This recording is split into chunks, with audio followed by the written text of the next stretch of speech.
The Valley of the End, dawn the sky wept mercilessly, rain falling in torrents and mixing with the blood-soaked ground. A boy with golden hair lay sprawled in the mud, his body battered and broken. His trademark orange jumpsuit was shredded to ribbons, clinging to him in damp tatters.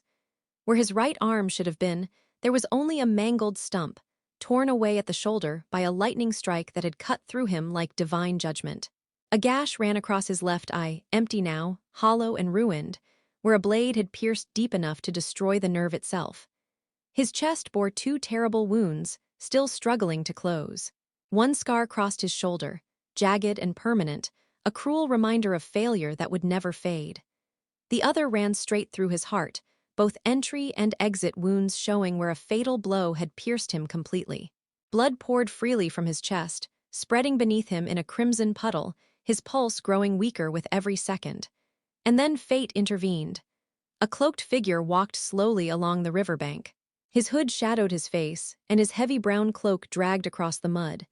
As he passed, his sharp gaze caught the broken body of the blonde child. He paused. Approaching, he crouched beside him and placed a hand on the boy's back. His voice was deep, rough. "Boy, are you still alive?" A faint groan escaped the boy's lips, proof that life stubbornly clung to him. The man studied him carefully. He couldn't be older than 13 or 14. Without hesitation, the stranger lifted the bloodied child and hoisted him onto his back, unbothered by the crimson staining his cloak. He had seen worse. He had carried heavier burdens. Without another word, he walked away into the storm. Moments later, another man arrived.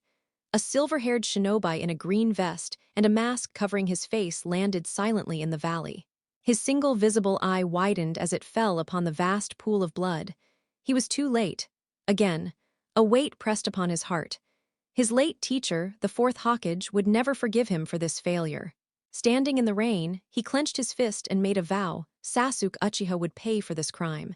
He would end the boy himself, no matter what it took. Beyond the land of fire, midnight the crackle of firewood echoed in the still night. Slowly, the blond boy stirred, groaning as consciousness returned.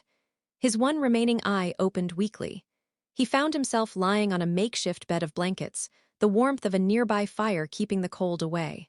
Across from him, a man sat near the flames. His cloak concealed most of his body, though one arm was bare, marked by a bold red tattoo that traced up into the shadows of his hood. He stirred a pot over the fire, movements slow and deliberate. "You're awake," the man rumbled, his voice gravelly. "Good, did you learn anything from that fight?" The boy's throat was dry, his voice weak. How do you know about that?" "It was only me and a friend." A deep chuckle came from the stranger. "Warriors always know when a battle is fought, and from where I'm sitting you lost. An arm gone, an eye destroyed, those are not wounds one overlooks. So tell me, boy, how do you plan to move forward from here?" "I need to get stronger," the blonde burst out, his voice cracking with desperation. "I have a promise to keep. I'll go back to the pervy sage and—" The man cut him off sharply. "And then what? Kill the one who left you like this. If I'm correct, that friend of yours is the one responsible." The boy shook his head furiously. "No. I swore to bring him back." The hooded man tilted his head, disappointment clear in his tone. "Such foolishness, and who asked you to make such a ridiculous promise?" Sakura asked me," the boy admitted. "She begged me to bring Sasuke back." The man's shoulders shook with laughter, loud and unrestrained. "Of course, a girl, so she sends you to risk your life for another boy, this Sasuke, pathetic." His voice dripped with scorn. "That's right. I'll do anything for her," Naruto shouted before being cut off again. "Do not speak to me of love," the man growled. "What you feel is nothing but delusion. If she truly cared, she would never use your feelings to chain you like this. She has manipulated you. The kindest thing would be to abandon her, or end her life to free yourself from her games." Rage flared in the boy's eye. "Take that back, you don't know anything about them. I'd never do something like that." His words faltered as pain ripped through his injured body. The stranger ignored his anger. "Then tell me, why risk your life for someone who clearly chose his path?" "It was a mission," Naruto muttered bitterly. "Tsunade-sama ordered me to bring Sasuke back before he fell completely under Orochimaru's influence." The man's tone darkened. "This, Orochimaru, who is he?" Naruto explained, voice tired. "He's one of Tsunade's old teammates. A traitor." Obsessed with immortality, with mastering every secret in the world. He thinks Sasuke's bloodline will help him achieve it. The man snorted. Then your friend was better off dead than in such hands. You don't understand, Naruto snapped. I understand more than you think. The stranger pulled back his cloak, revealing pale, ash-like skin traced with red scars. I was once bound to chains of war, ordered to kill without question. I slaughtered innocents and enemies alike, my own family among them. Their ashes cling to me still. His voice softened with regret. What I am now is a monster, and monsters deserve death. Naruto was struck silent, listening as the man continued. Your so-called promise has doomed more lives than you realize. You risked everything for the whim of a girl, and now you bear the cost. Naruto's voice wavered.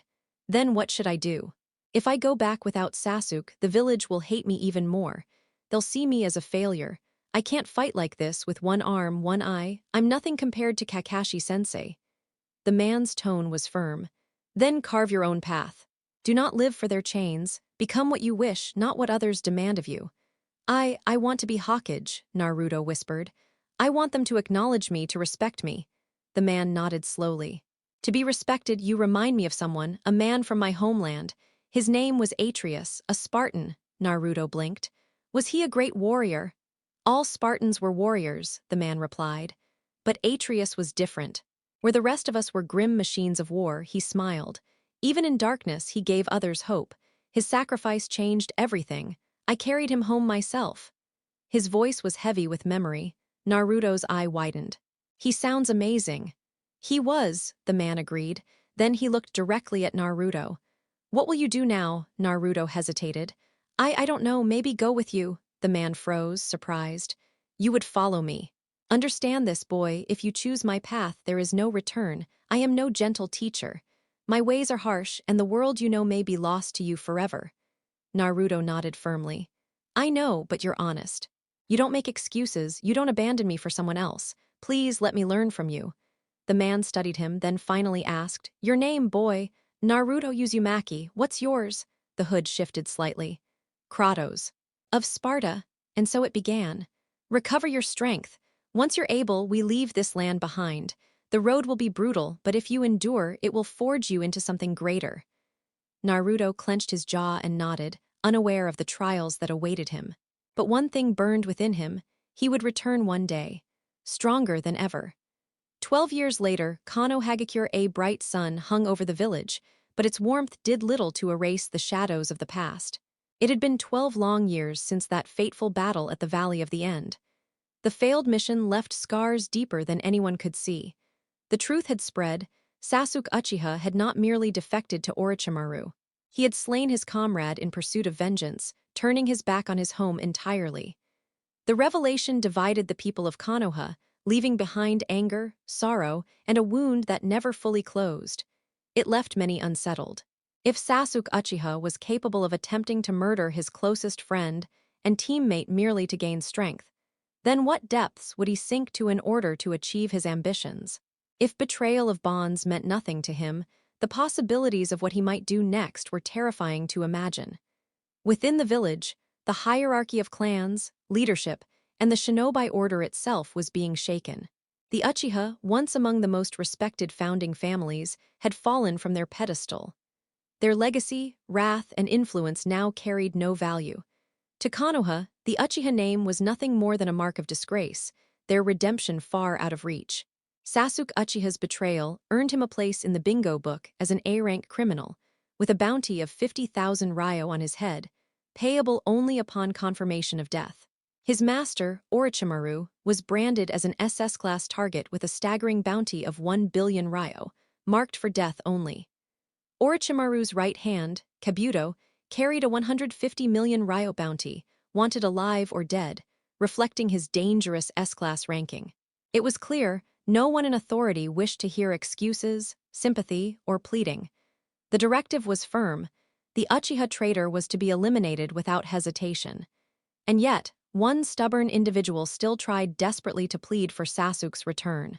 She dreamed of him coming home, even if heavily punished. But her pleas went ignored.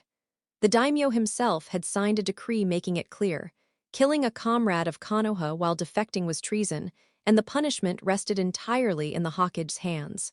Meanwhile, sweeping reforms had reshaped the village itself. Civilians no longer meddled in shinobi affairs. Any villager caught attempting to harm a child for crimes beyond their control faced immediate execution.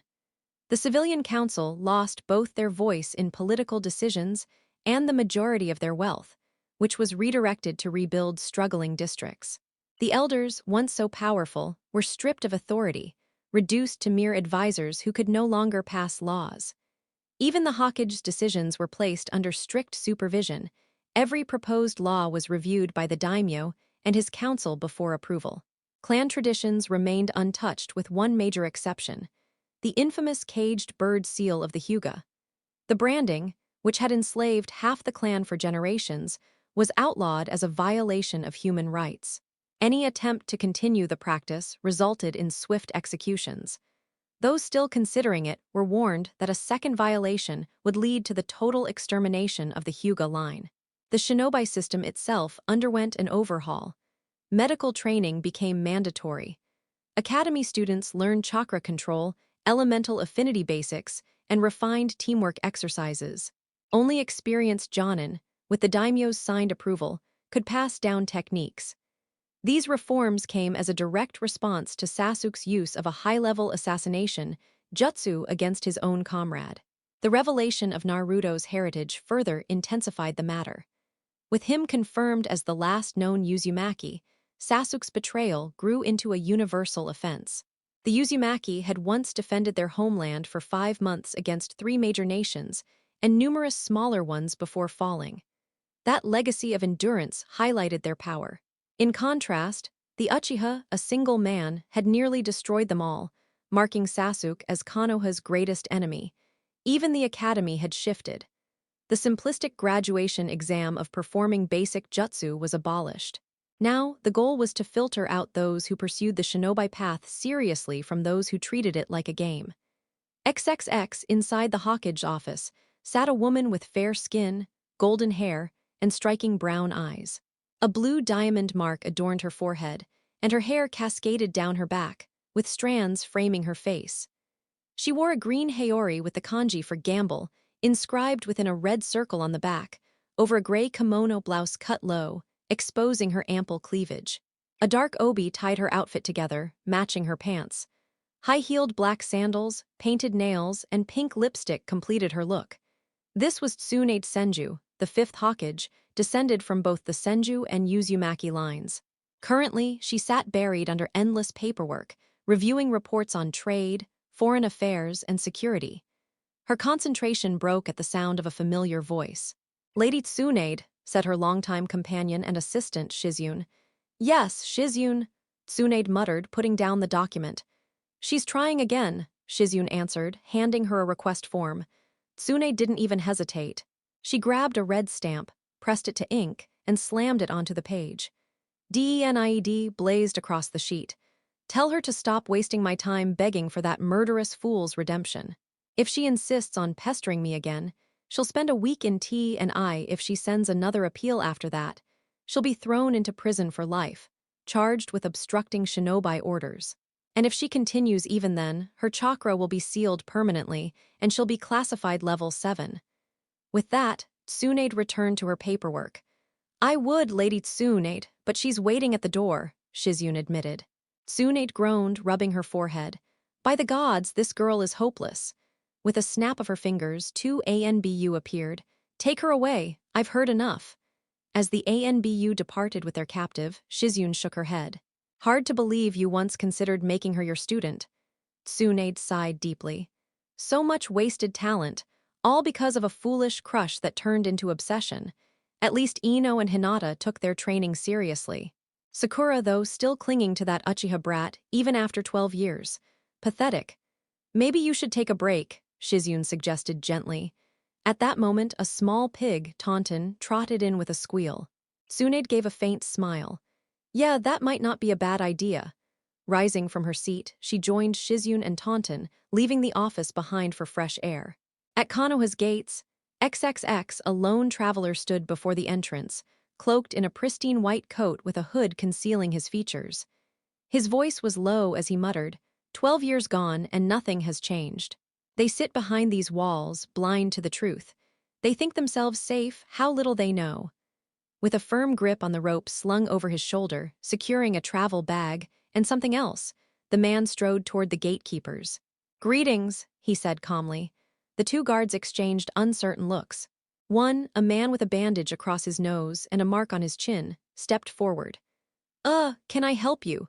His eyes widened at the sight of was that a severed head hanging from the stranger's side. Before he could question further, a voice emerged, not from the traveler but from the head. "Ah, much better, thank you.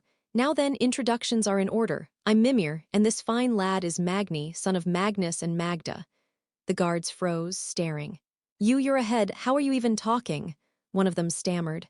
"Sharp observation, but worry not, it's just a scratch," Mimir quipped. "Enough chatter," Magni interrupted curtly. "We're not here to entertain," Mimir huffed. "Always in a hurry, just like your father. Anyway, we're simply visiting, sightseeing, you know. Could you let us pass?" Kotsu and Izumo exchanged nervous glances. "I mean, I guess, just maybe hide the talking head. Don't want to start a panic," Izumo muttered. "Duly noted," Magni replied, tucking Mimir beneath his cloak. "You could use a bath, by the way," Mimir teased. "And you could use a body so I don't have to haul you around," Magni shot back. Their bickering faded as they entered the village. The guards looked at each other, bewildered. "So, are we just not going to tell the ANBU about a man with a talking head?" Kotsu asked. "Nope.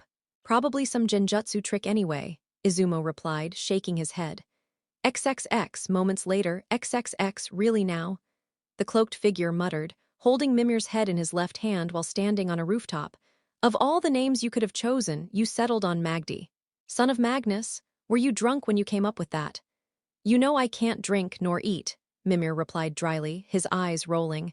"Everything just passes through me. Besides, using your real name would have been a disaster. Better a fake alias than triggering something neither of us can escape from." "Fair point," the cloaked man sighed. "I forget sometimes, I'm essentially a walking corpse." He glanced at Mimir as the severed head raised a brow. "So tell me, lad, how does it feel to walk the streets where you were once raised? Does it stir up any old memories?" Mimir asked curiously. "Nothing," the man said coldly. "Sentiment is a luxury I cannot afford. Don't forget, the son of Odin still hunts me." "Oh, forgive me for trying to lighten the mood," Mimir chuckled. "But for now, you're safe. The Aesir have no authority here. This land belongs to another pantheon entirely." "And yet you forget," the cloaked man countered. "The deities here keep their distance. They won't interfere with mortals. You worry far too much. Here's a thought, why not relax for once? Let's find you a drink. You haven't unwound since we left home." "The last time I drank was that strange mead from the blue one. It sat wrong with me. I've avoided alcohol ever since." "Well then, perhaps some company instead. A fine woman. Are you sure you're not just one of those fun uncles I keep hearing about?" The cloaked man cut him off. Mimir burst out laughing. "Ah, no lad, I'm just about good stories and wisdom. Well, that, and the occasional laugh." "And yet you once plummeted off a mountain and had to be rescued by a Valkyrie," the cloaked man smirked. "That was 360 winters ago, thank you very much," Mimir huffed. The cloaked man shook his head. "Enough. I need food, not company. I wonder if that place is still open." With that, he leapt from the rooftop, disappearing into the bustling crowd. XXX, Konoha XXX. As Magdi moved through the village, Mimir looked around in wonder. "Ah, what a charming place, lad. Trees everywhere, mountains carved with faces, clear skies and fresh air, no wonder so many try to conquer it." "HMPH, Magdi scoffed. "Fools always covet what isn't theirs." Hashirama's ideals of peace among mortals were naive. Humans only fight, envy, and kill. "Well, that's humanity," Mimir replied with a grin, "always craving more wealth, land, power, even women. It's been that way since the dawn of existence." As children nearby pointed at Mimir, one tugged at his mother's sleeve. "Mommy, the head is talking." "Yes, dear, we all talk," she said absently, not even looking up as she bartered with a vendor. "It would be wiser if you kept silent here," Magdi muttered.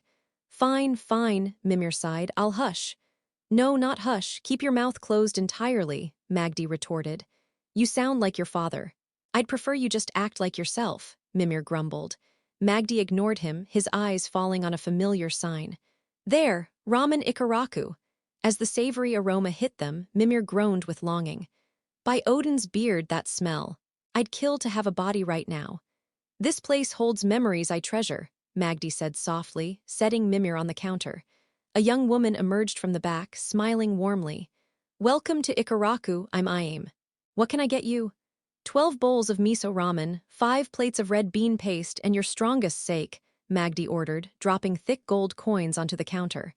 Iame gasped, eyes widening. Sir, this is far too much. We don't have change for. I don't want change, Magdi interrupted firmly. Consider it payment and an investment in your future. Iame stammered, then hurried to the back. Father, he paid with this, came Tuchai's shocked voice from the kitchen. Mimir chuckled, Iame, bring out the strongest sake. Magdi smirked quietly. Old man, may this gift expand your dream beyond this small village. Soon Iame returned, setting a bottle down. Your food will take a little while, sir. Thank you again. Magdi downed the bottle in seconds. Ah, finally, something worthy of home. Iame tilted her head. You're not from here, are you? Your clothing? It's been years, but yes, I once walked these streets, Magdi answered simply. Well then, welcome back, she said with a smile. What a lovely lass, Mimir chimed in, making Iame freeze as her eyes darted to the talking head. Mimir, Magdi groaned, I told you not to speak. Forgive him, he rarely listens. Miss Iame, this is Mimir, my companion. He's a talking head, Iame stuttered. Aye, that I am, Mimir grinned. How is that even possible? Iame gasped. Magic, Mimir teased. Enough, Magdi cut in sharply. Before Iame could process further, Tuchai's voice called, Order up. She quickly went to fetch the ramen. At that moment, the curtain rustled as another customer entered. A woman with sandy blonde hair tied into 2 ponytails, teal eyes, and a giant fan strapped to her back. Temery of the Sand. She ordered casually, then glanced at Magdi and Mimir. Her eyes narrowed. A foreigner, his clothes don't match any nation I know. Magdi whispered low to Mimir, Not a word. Iame returned with Magdi's mountain of food. As he began eating with his left hand, Temery's sharp eyes noticed his right, an arm of black metal inscribed with golden runes. Prosthetic? Rare craftsmanship, she thought, but kept quiet. Magdi, however, noticed her stare. Curious, are you? I don't mind. I lost this arm and an eye in battle with the one I once called brother.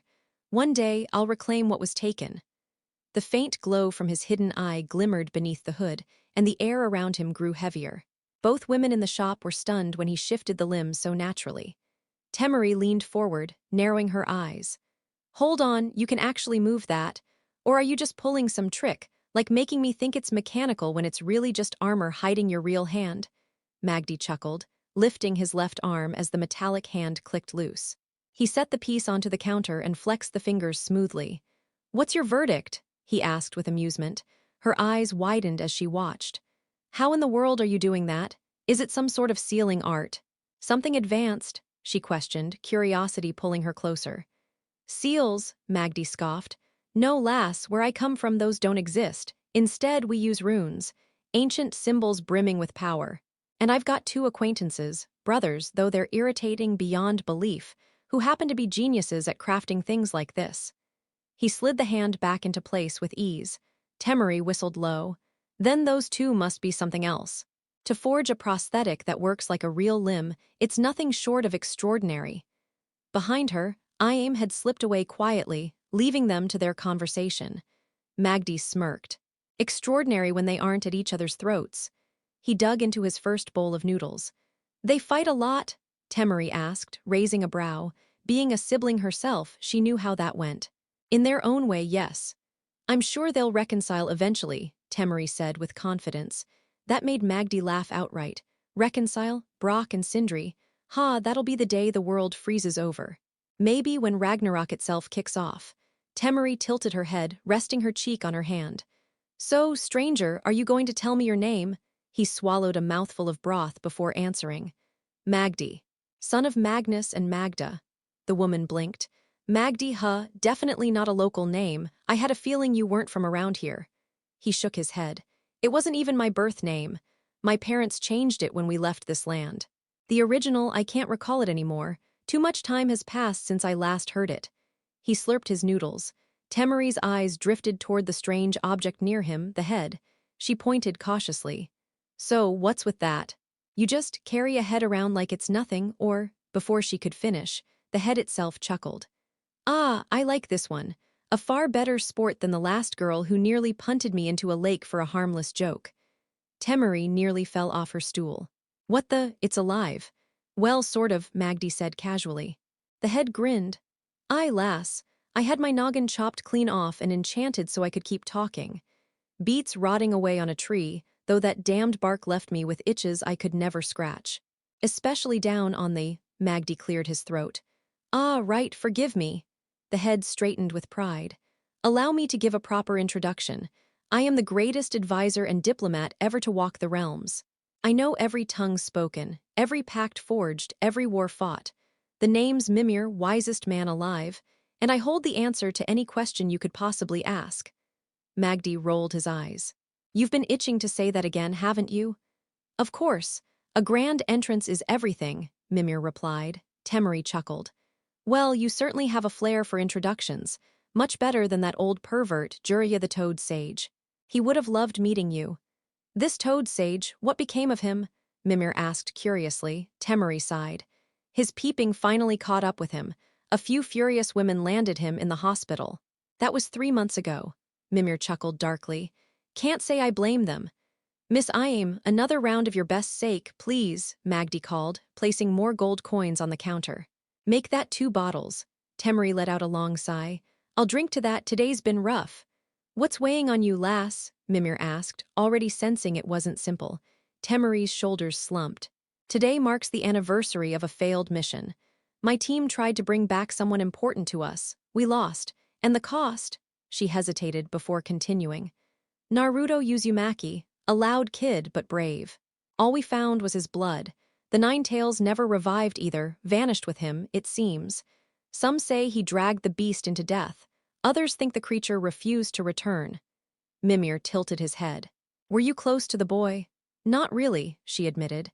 But that loudmouth saved my little brother, gave him back his humanity. Makes me wonder what else he could have achieved if he'd lived. The thought made her fall silent, staring distantly.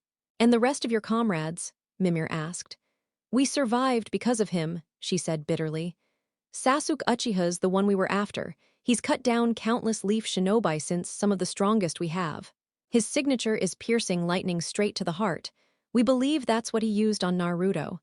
Afterward, he sends back heads in boxes as trophies. He's powerful, but he won't last forever.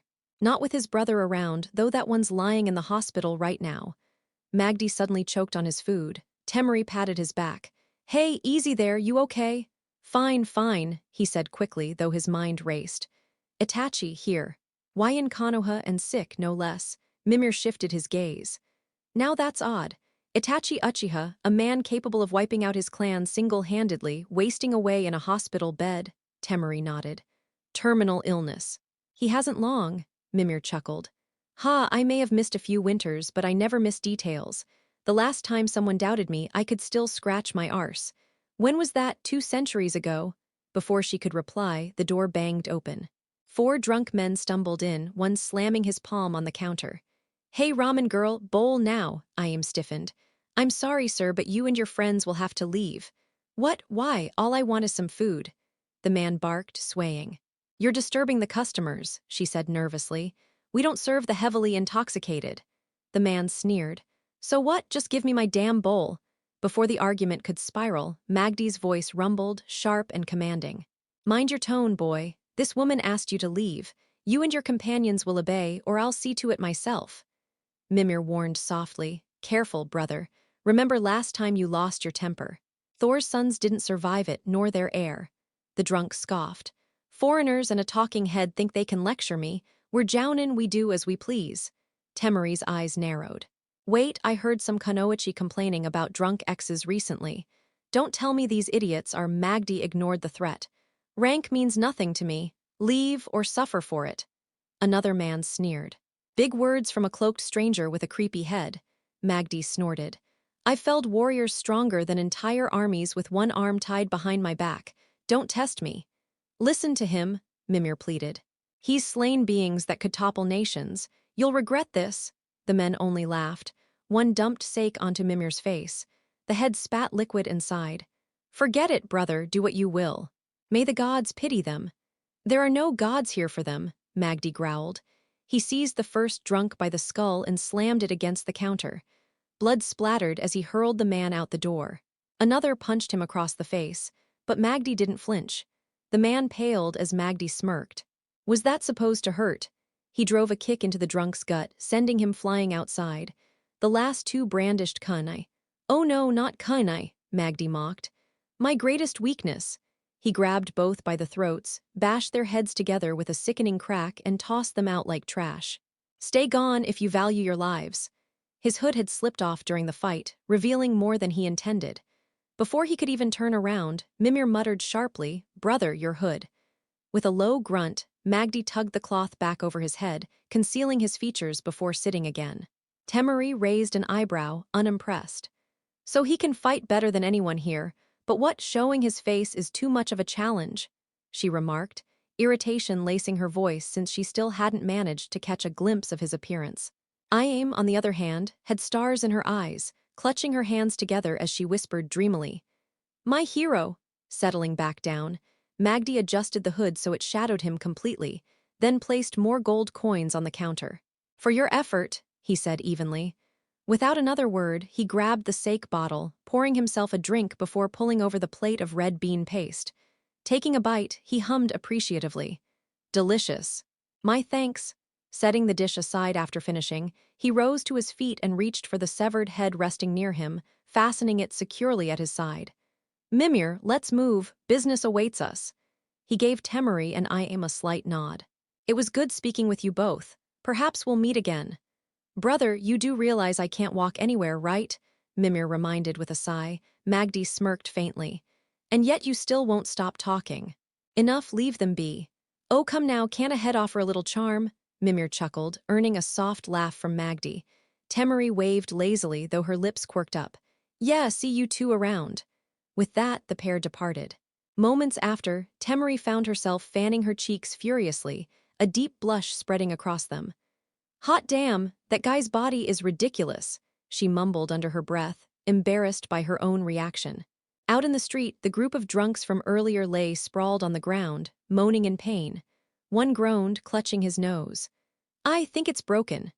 XXX, later, atop the Hawkage monument, XXX perched high upon one of the carved stone faces, Magdi held Mimir aloft, gazing out across the village. Seems much has changed while I was away. More than I ever knew, he murmured. Times shift, brother, Mimir answered thoughtfully.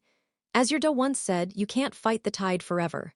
And even now, with his blood coursing through you, you still carry that urge to protect these people, don't you? Magdi's grip tightened slightly. He gave me his life's gift long ago, saved me from death. That's a debt I can never repay. Atreus needs time to grow before the world can rest on his shoulders. And Mother, she would want me to return, to face what I left behind. Mimir gave a slow nod. Those blades and that axe of yours will certainly keep you alive for the trials ahead. Silence lingered between them before Mimir suddenly chuckled. That Temuri girl, though, now she's a fine choice. Clever, spirited, sharp-tongued. Yurda would have admired her. Snorting, Magdi shook his head. That's not happening. She already had a quiet bond with someone else I once knew, lazy bastard, pineapple hair. It wouldn't be right. Ha. If there's one thing I know, it's you never go chasing someone else's claim, Mimir teased. It's honor, Magdi replied simply. Honor, eh? Don't try lying to me, Mimir started, only to be cut short by Magdi's sudden growl. We are not discussing that. All right, my apologies, touchy subject. Mimir cleared his throat before shifting tone. Anyway, Freya's already moving to aid you. Your Da and brother remain back home, but Baldur hunts you now for the blood you spilled. Thor, Magni, Modi, and more. You'll need to stay hidden, not just from them, but from every god seeking you and your prisoner. Magdi exhaled slowly. I still have time, but first I need to finish old matters here. Mimir gave a sarcastic snort. And what's the first thing on your little list? Magdi's gaze hardened. Reconnect with people I once knew. Old friends, acquaintances, and yes, even an old crush, if I can call it that. He pulled back his hood, and Mimir sighed at the sight. The girl you told me about, Sakura, right? Lovely name, terrible person. From what you've shared, she was cruel to you, dismissive, abusive. I doubt she's changed at all. She'll have her chance, Magdi answered coolly. If she hasn't changed, then she means nothing to me. I've learned that lust and love are two separate beasts. I won't fall prey to childish emotions again. Mimir studied him closely. HMPH, looks like Freya's lessons rubbed off after all. 3 years, and you've grown into a man. Magdi's features were hardened and scarred, bearing 3 whisker-like marks across his cheeks. A jagged scar ran vertically over his left eye socket, where a crystalline orb gleamed faintly with golden light. His long blonde hair was tied back, braids framing his ears, giving him a regal yet battle-worn look. That reminds me, Mimir asked curiously. The eye holding steady? No pain? Magdi shook his head. It's fine. Still strange to think you and Tyr endured the same ritual. The crystal burned like fire when it was first placed, but Freya saved me when she implanted it. I can't complain. His thoughts shifted toward his weapons. He would need a skilled smith here to refine them, new elemental materials, better modifications. Brock and Sindri wouldn't be around for years, and though he had some knowledge, his work alone wouldn't suffice against Baldur. Every advantage mattered. Good to know, brother, Mimir replied. Then he tilted his gaze slyly. So, which of your old companions are you going to see first, Magdi? Or should I call you Naruto? Magdi's eyes darkened. That name is dead. The boy who bore it was killed 13 winters past, betrayed, lightning tearing through his chest by the hand of one he called brother. I am Magdi, son of Kratos and Laufey, brother to Atreus. Mimir sighed heavily. You'll always be Naruto to me, whether you like it or not. Magdi's just the mask. Naruto dropped the head onto the stone with a dull thunk. Thanks for killing my dramatic moment, Mimir. Then let me at least honor your chosen name, Mimir chuckled. Magdi ignored him, drawing out a collection of weapons. The first was a massive hammer, its head etched with intricate runes. Its shortened handle, flawed in its creation, was nothing to him, for his strength made it as light as air. Once wielded only by Magni and Modi together, the hammer could channel storms, yet in Magdi's hands, it answered effortlessly. Next came a golden axe, its design fused with a short sword at the rear. Both blades and even the haft were covered in runic carvings. It was crafted from Magni's broken weapon, reforged with the crystalline hearts of fire and ice ancients, embodying 3 primal elements. A weapon so fearsome even Kratos had shivered upon seeing it. Jarngraper, the bane of gods, rival to Mjolnir itself. And then, the blades of chaos. Once bound to his father, they had been passed down at last. Forged in the depths of the underworld by Ares, their chained fire etched into history with every god they slew. Enhanced by the dwarves, infused with the winds of hell, they had shed their Greek form for a Nordic rebirth, glowing runes pulsing with infernal energy. Mimir stared at them with awe and unease. Unbelievable, those blades no man should bear their curse. They toppled an entire pantheon, brother. Magdi's eyes hardened. They are no longer father's burden. He carried that curse long enough. He was forged into a monster by the arrogance of gods, and at last he can rest free of it. That weight is mine now. Mimir nodded grimly. True, but don't fool yourself. Your axe rivals even Mjolnir, perhaps more. 3 elements bound in one weapon. That alone terrifies the pantheons, and those blades only sharpen the danger you carry. Well, the weapon is forged with the Asgardian steel from Magni's blade, combined with the heart of an ice ancient and the fire crystal of a fire ancient. It's formidable, and the Aesir must remember that it contains the essence of one of their own. As proud as they are, they need a reality check. Humans influence them just as much as they impact humanity, he explained. You should hope no other gods beyond Odin and Baldur come after you. If they do, even I can't predict your fate, though I doubt you'd pray to them for help regardless, Mimir warned. Let's hope no local deities create problems. If they attempt it, they'll learn quickly not to cross me, just like they do with father, Naruto replied as he fetched some rags and brushes. And Mimir, consider this a promise I'll keep. He lifted Mjolnir, beginning to buff the enchanted metal until it gleamed. Enough talk of gods. Time has passed. Sunset is near. We should set up camp, brother, Mimir suggested. True, or we could stay here, start a fire. There's wood above us, Naruto said casually, pointing without looking. Not a bad idea. Besides, the night sky view will be spectacular, Mimir added. Yeah. And tomorrow, we'll head to the hospital. Have a proper conversation with Itachi and find out what's happening. Not just here, but everywhere else, Naruto said, polishing Mjolnir until it reflected the last rays of the sun. Somewhere within the Land of Fire's forest, Delchido and Adventreader fled as Blaze unleashed waves of fire upon them. XXX Konoha, Hawkage Rock, Midnight XXX, the crackling of fire mingled with nocturnal forest sounds. Beside a simmering pot of soup, Naruto, formerly Magdi, sat stirring his meal. His cloak lay aside. Mimir, perched on a rock, held a book under the moonlight, stars twinkling above. Naruto turned a page. Mimir hummed in acknowledgement and read on, while Naruto sampled his soup. Nearby, his weapons, the hammer of Thor, Kratos' blades of chaos, and a battle axe, were polished and sharpened to perfection. "Lad, do you sense we're not alone?" Mimir asked. Naruto nodded. "I do. I haven't been a ninja long, but some instincts are natural. I can sense when something's out of place." He flicked a small rock, striking a figure that cried out and fell from the tree line. "Impressive shot, brother," Mimir remarked. Naruto set down the stirring spoon and approached. An Anbu lay there, wearing a mask of unfamiliar design. Calmly, Naruto asked, "And who might you be?" He grabbed the Anbu by the throat, ensuring escape was impossible. Any defiance would mean a snapped trachea. The Anbu struggled but could not break free. Replacement jutsu failed. "I'll ask once more. No third chance," Naruto said evenly. "Now tell me, who are you?" His voice alone instilled fear. "See codename Tortoise. I serve the great tree, Konoha," the Anbu stammered. "That's insufficient. Your name, and where are your companions?" "Anbu usually operate in teams of 4, Naruto demanded. Before the man could respond, Naruto summoned his axe, slicing back.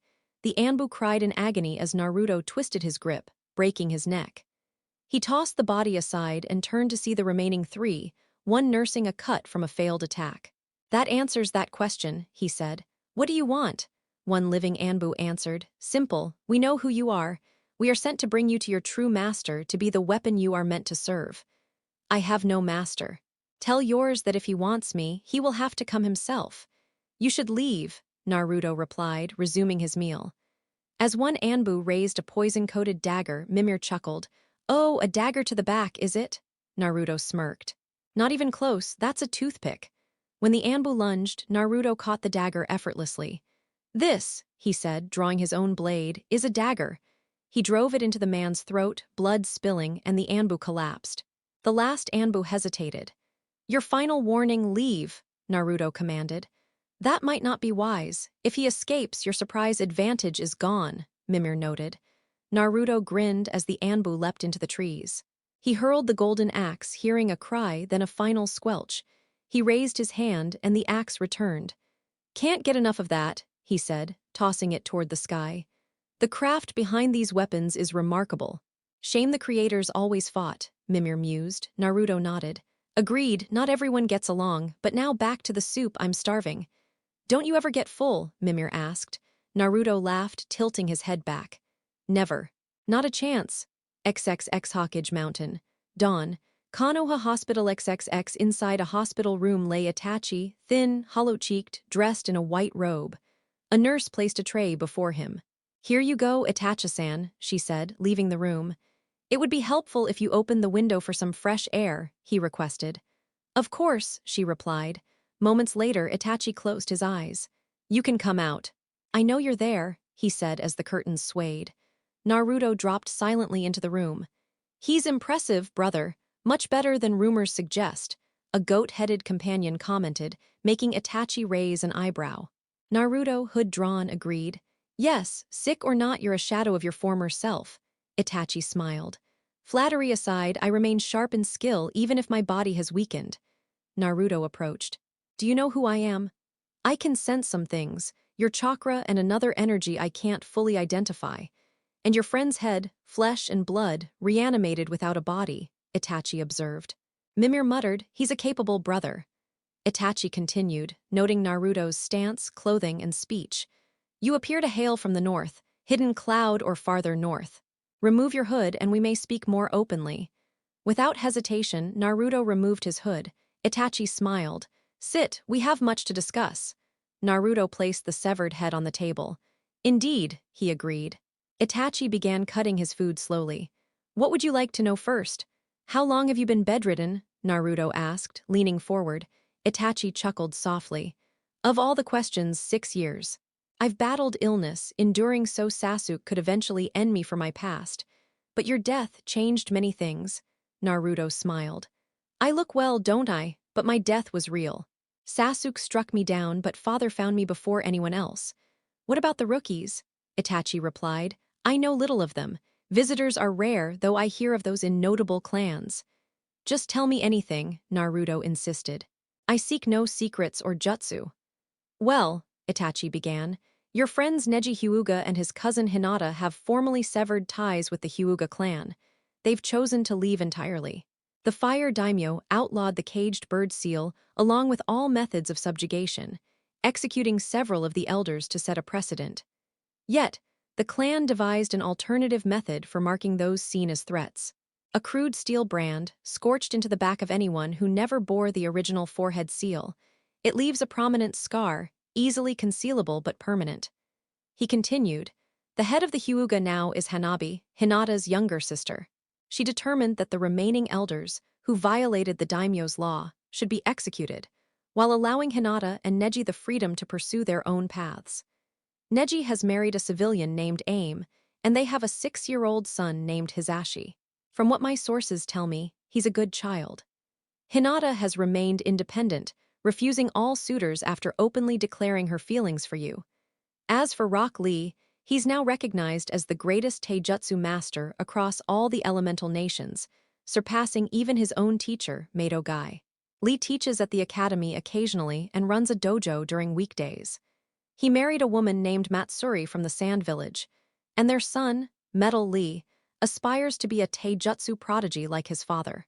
He frequently spars with a boy named Naruto Sarutobi, the child of Konohamaru and Mogi, named after your fallen friend. Shino Aburame has taken on the role of a Jonin instructor, while Kiba serves as both clan head and diplomat, occasionally traveling to other countries. He preaches that violence isn't always the answer and honors you by visiting the memorial stone monthly to offer a sake toast in your name. Tenten runs a weapons shop and blacksmithing business, forging arms that rival, and sometimes surpass, the legendary 7 ninja swords of the mist. Her tastes in men are unconventional, so she attracts few suitors. Itachi paused, then continued. Neji, Hinata, Lee, Tenten, Shino, and Kiba make 6. Your teammate Sakura remains stubbornly convinced of my brother's innocence, even as he continues his lethal campaigns against Leaf Shinobi and others. His ruthlessness is unmatched, sending the heads of his victims back in boxes as a challenge to their villages. Shikamaru has married Akira Yuki from Kiri, and they have twins, a boy and a girl. Their son was also named after you, much like Konohamaru's child. Your name seems to resonate with people, roughly 30 children and Chunin share it. Even your old academy instructor and his wife Tsubaki named their eldest child after you. Naruto lowered his head, tears escaping as he stammered. I see, damn it. Sorry, just something in my eye, still getting used to it. Mimir, knowing this was a lie, remarked, so some of my friends are married, well, that's good. I'm surprised, though I thought Shikamaru would end up with Temari. It wasn't pretty, Itachi replied with a shake of his head. Mimir noted, for someone mostly bedridden and seldom visited, you sure know a lot, even with a summoning animal assisting you. It helps that crows hear everything, Itachi replied. The nurses talk too freely. No one suspects a crow of eavesdropping. That sneaky behavior reminds me too much of Odin and his ravens, Mimir commented. Naruto asked, when you say Hinata left the Hyuga compound, what exactly do you mean? Itachi chuckled softly. I'm not entirely sure what prompted her departure, but it transformed her. She's no longer the person you knew, cold to her family, merciless toward enemies and suitors alike. She now despises men in general, though she had a few female lovers in the past. Since then, she has remained celibate. Damn, Naruto muttered. It's likely because her heart, or what remains of it, still belongs to you, Itachi added. Naruto's eyes widened in surprise. Don't tell her I said that. She's also a medical ninja, but she doesn't have the gentle touch of Ino. Speaking of Ino, she's now regarded as the next Tsunade Senju for her skills. She leads her clan well and adopted a boy named Hashirama, who has a strong earth affinity and loves gardening. I nearly forgot her needles from the early days, he said with a slight shiver. Naruto held up a blood-stained Anbu mask from last night. Can you tell me about this? Itachi examined it. Most of it is unchanged, though some updates are evident. A root mask. Where did you find it? A squad attacked my campsite last night, trying to use me as a weapon for their leader, a man whose name I couldn't discern. He called me his weapon before I killed them all, Naruto explained. It's Danzo you're looking for, Itachi replied. His followers are trained to suppress emotions through lethal combat with close comrades. He believes he should be Hokage, claiming the High no Ishi died with Lord Hashirama. To him, men are tools and emotion is weakness, he said, returning the mask. Naruto asked, what other crimes has he committed beyond suppressing emotions? It's worse, Itachi explained. He kidnaps children with unique traits or high potential, not only from Konoha but from other villages, taking them from notable clans and orphanages until someone suitable can care for them. Mimir frowned. If you know this, why haven't you reported it? Because Danzo is dangerous, Itachi said. Despite his age, he trained under both the first and second Hokages, possesses lost jutsu and deadly secrets, and has witnessed far more death and conflict than either of us. Naruto nodded. Understood. But if he continues, I'll take him down. If you do, Itachi said, make sure to avenge both me and my best friend. What do you mean? Naruto asked. He's a grave robber. He stole eyes from my clan and grafted them onto an arm using cells of Lord First. He was exposed but faced no execution. He also used a forbidden jutsu, Kadomatsukami, on the daimyo to make himself exempt.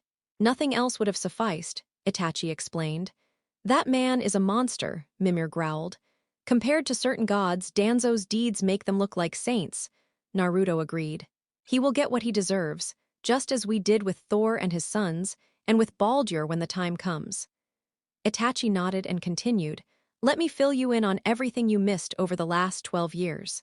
Gaara married Nezumi Hazuki, head of the Hazuki clan, to cement peace between their nations. They have a son named Naruto, energetic like the blonde of our memories. Kumo and Konoha established a ceasefire.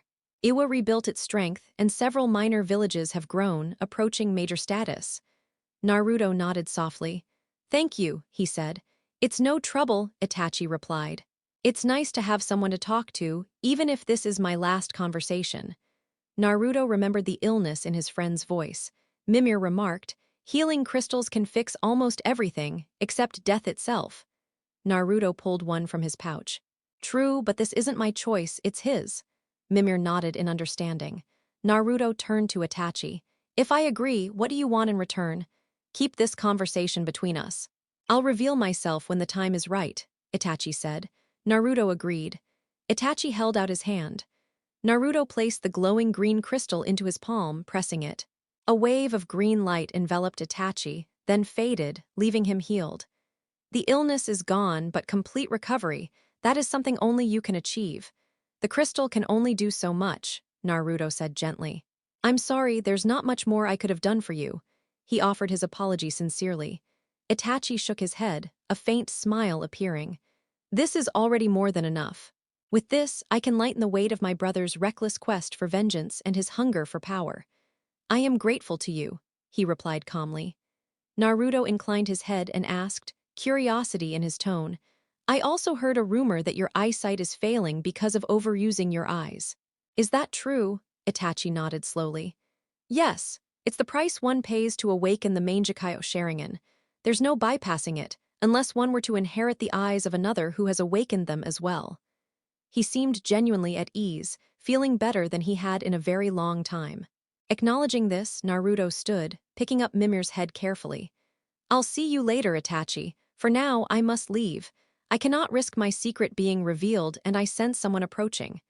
He walked toward the window, pausing briefly to bid farewell. Until we meet again, Itachi Uchiha, son of Fugaku Uchiha and Mikoto Uchiha. A soft breeze swept through the room as he exited. The door creaked open, revealing the same nurse from before, holding a bowl of ice cream. Itachi-san, I know I shouldn't be here while you're unwell, but I thought perhaps you might like some ice cream. Would that be all right? She asked, her voice gentle. Itach's lips curved into a polite smile. That would be most welcome, he replied courteously. XXX unknown location, XXX night had fallen, the darkness broken only by a small fire. Snow lightly dusted the ground, but the camper paid it no mind, sitting close to the flame to ward off the chill. She had dark hair, shoulder length, some braided with beads. Her attire consisted of a light brown dress layered with dark leather, decorated with intricate Nordic patterns and gold inlay along the hem. Beneath it, she wore a bright orange shirt, her arms adorned with runic tattoos. Barefoot, tall at 5'9", she possessed a curvaceous frame. This was Freya, former leader of the Vanir gods. At present, she sought answers. "You're telling me Naruto has gone to his homeland, for what purpose?" she asked, gazing at the older man she considered a mentor to the boy. The man was aged, his face marked with wrinkles, his goatee now a full, bushy beard streaked with gray. His skin remained pale, dusted with the ashes of his Spartan lineage. Tattoos had faded, but scars told stories of past battles. A long scar stretched across his lower back, remnants of his final self-inflicted wound from his conquest over his former pantheon. He wore black leather pants and shoes, forearms wrapped in fur-lined leather to hide marks from old chains and blades. Kratos spoke, chopping at a tree. "Yes. He told me he wanted to go back to see how things are in his old homeland." Freya's frustration was evident. "And you just let him leave, knowing the dangers. The eyes of Odin, Baldur, and countless Aesir are upon him. He's a grown man. He does not require my permission. He'll manage," Kratos said calmly. "Mimir provides guidance, and he carries all he has learned from you and from me on our journey to the mountain. The lands he's entering fall under the protection of the Shinto pantheon. Their hunt won't be simple." Freya shook her head. "You underestimate Odin's reach. Through the Vanir, he wields power to conceal threats. Naruto is no mere mortal. Since slaying Magni and Modi, his blood bears divinity. The gift you gave him did more than save him. It extended his life beyond a normal mortal span. He is now a god, through both his actions and the blood you gave him. His return is fraught with danger. You should not have allowed him to leave." Kratos's expression remained firm. "Do you think I ignore the danger? I wouldn't let him go if I did not believe he can handle himself. I raised him, trained him, and entrusted him with knowledge and weapons I swore I'd never share. Naruto is young, but he's cunning in battle. Unlike me, he tempers rage with reason. He knows whom to spare, whom to strike. He and Atreus carry what I once lost, humanity. We pray he returns safely." Atreus approached with a basket of fish. "Here, father, I got some." The boy, a half-giant god of 13, had brown hair, icy blue eyes, pale freckled skin, and a scar reminiscent of Deimos. Leather and fur clad his frame, a red and gold sash around his waist echoing Kratos's old Greek attire. "Good, help me prepare them," Kratos said, taking up a knife. Atreus glanced at Freya.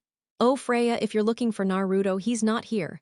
"He already knows," Kratos said, gutting a fish. "She's deciding whether to pursue your brother." XXX, Lake of the Nine, Gateway Shop, XXX. Two dwarves were excited.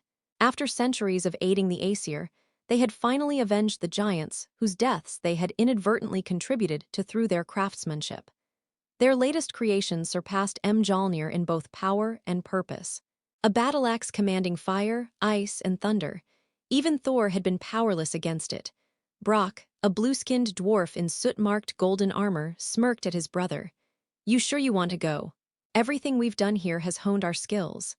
Sindri, in shining golden armor with long red gloves, nodded. "Yes, imagine the rare materials we'll find, the new people and landscapes. It'll be worth it." Brock shook his head. "You tend to freak out over everything." Sindri waved him off. "I'll manage. I'm confident the path ahead will be safe." Brock snorted but nodded. "All right, we need to get ready anyway. I wonder if there's mead there." Sindri's blank stare silenced him. "Out of everything, mead," Brock chuckled. "Never thought I'd see the day you scold me. Strange but good." Sindri blushed. "Why, yes, that was inappropriate. Should we continue?" Brock's laughter echoed as they resumed packing. XXX, unknown location. XXX, the tracks led far south. But why undertake such a journey alone? The blonde youth surpassed both the bearded man and the boy in strength. The tracker, small by Asgardian standards, bore woad blue Nordic runes across his arms and torso, icy blue eyes, and a rugged yet striking visage framed by a beaded, unkempt brown beard and tangled mane-like hair. He wore a red belt, a hip pouch, and a string of charms over a torn brown waist sash. Loose black trousers were bound at the calves with leather straps. Bare-chested and barefoot, he moved with the quiet precision of one fully aware of both his power and the danger ahead. This was Balor, the Radiant One, Odin's most skilled tracker. Yet most knew him by another name, the Immortal Wanderer, safeguarded by a protective charm his mother had cast on him more than a century past. The chase was underway, and he vowed to deliver vengeance to the Allfather for his brother's murder. "Soon, golden-haired one, I'll catch you, and when I do, you'll pay for my brother's death," Balor muttered as he followed Naruto's trail. Unaware, he crossed into divine territories not his own. The runic ward etched on his neck cloaked his essence, ensuring no deity sensed his approach until it was far too late. XXX Konoha. Midday XXX with his hood drawn low, Naruto wandered the village, debating who he should visit first. Distracted, he bumped into someone. "Sorry, I wasn't watching where I was going," he apologized, straightening himself. The one he collided with was none other than Temari. The sandy blonde Kunoichi shook her head lightly, a small smile on her lips. "Oh, it's you, Magi," she greeted. Naruto gave a slight nod, while Mimir's voice echoed in his thoughts. "Ah, fate, what a strange game you play." "So, how have you been?" Temari asked, attempting casual conversation. She hadn't expected to run into him again so soon. Naruto replied, "It's been eventful. Just last night someone tried to forcefully make me their weapon." Her eyes widened in alarm. "What? Who would dare?" "Just tell me who it was, I'll deal with them myself." Naruto shook his head firmly. "No need, I've already taken care of it." Temari blinked, caught off guard. "Oh, all right then," she stammered, her thoughts racing. "Why am I reacting like this? I barely even know him." Naruto went on to explain the incident, even showing her the dagger taken from the assailant. Their conversation was cut short by a voice. "A woman of such beauty deserves treasures worthy of her," a man declared, opening a polished case to reveal a necklace of silver and shimmering gemstones. Before him stood a young woman of 25 with indigo hair tied into a slim ponytail and pale lavender eyes. Her sleeveless lavender top clung to her curves, a headband tied around her waist, arms wrapped in bandages, and long dark pants completing her attire. This was Hinata Hyuga, once heiress of her clan. To Naruto, she was almost unrecognizable. The timid, soft-spoken girl he once remembered, the one who flushed red at the mere sight of him, was gone. In her place was a woman whose cold, unyielding gaze showed no hint of compassion. Hinata said nothing. She simply turned her back, dismissing both the man and his gift. The suitor froze in despair. But this necklace cost nearly 50,000 ryo, an S-rank fortune," he stammered, crushed. Naruto merely scoffed. He'd seen treasures far more priceless and carried rarer gems himself. "Well, there goes another poor fool," Temari muttered, shaking her head. "Trying to win over the Ice Queen." "Shame, though it was a beautiful piece." Naruto chuckled. "Ice Queen doesn't suit her. No, she's more like the Empress of the Frozen Wastes." Temari giggled. "That actually fits perfectly. She's shut everyone out after all, and yes, that's really her name, Magdi." She gave him a sideways look. Naruto nodded thoughtfully, watching the failed suitor sulk away. His eyes lingered where Hinata had gone. What could have turned her heart so frigid? "Say, Magdi," Temari began, pulling him from his thoughts. "Since I'll be heading back to my village soon, I was wondering if maybe we could—" "Wait, what the hell?" Her eyes darted past him. Naruto turned to see chaos erupting, 3 armored warriors cutting down elite Jonin and ANBU with brutal ease.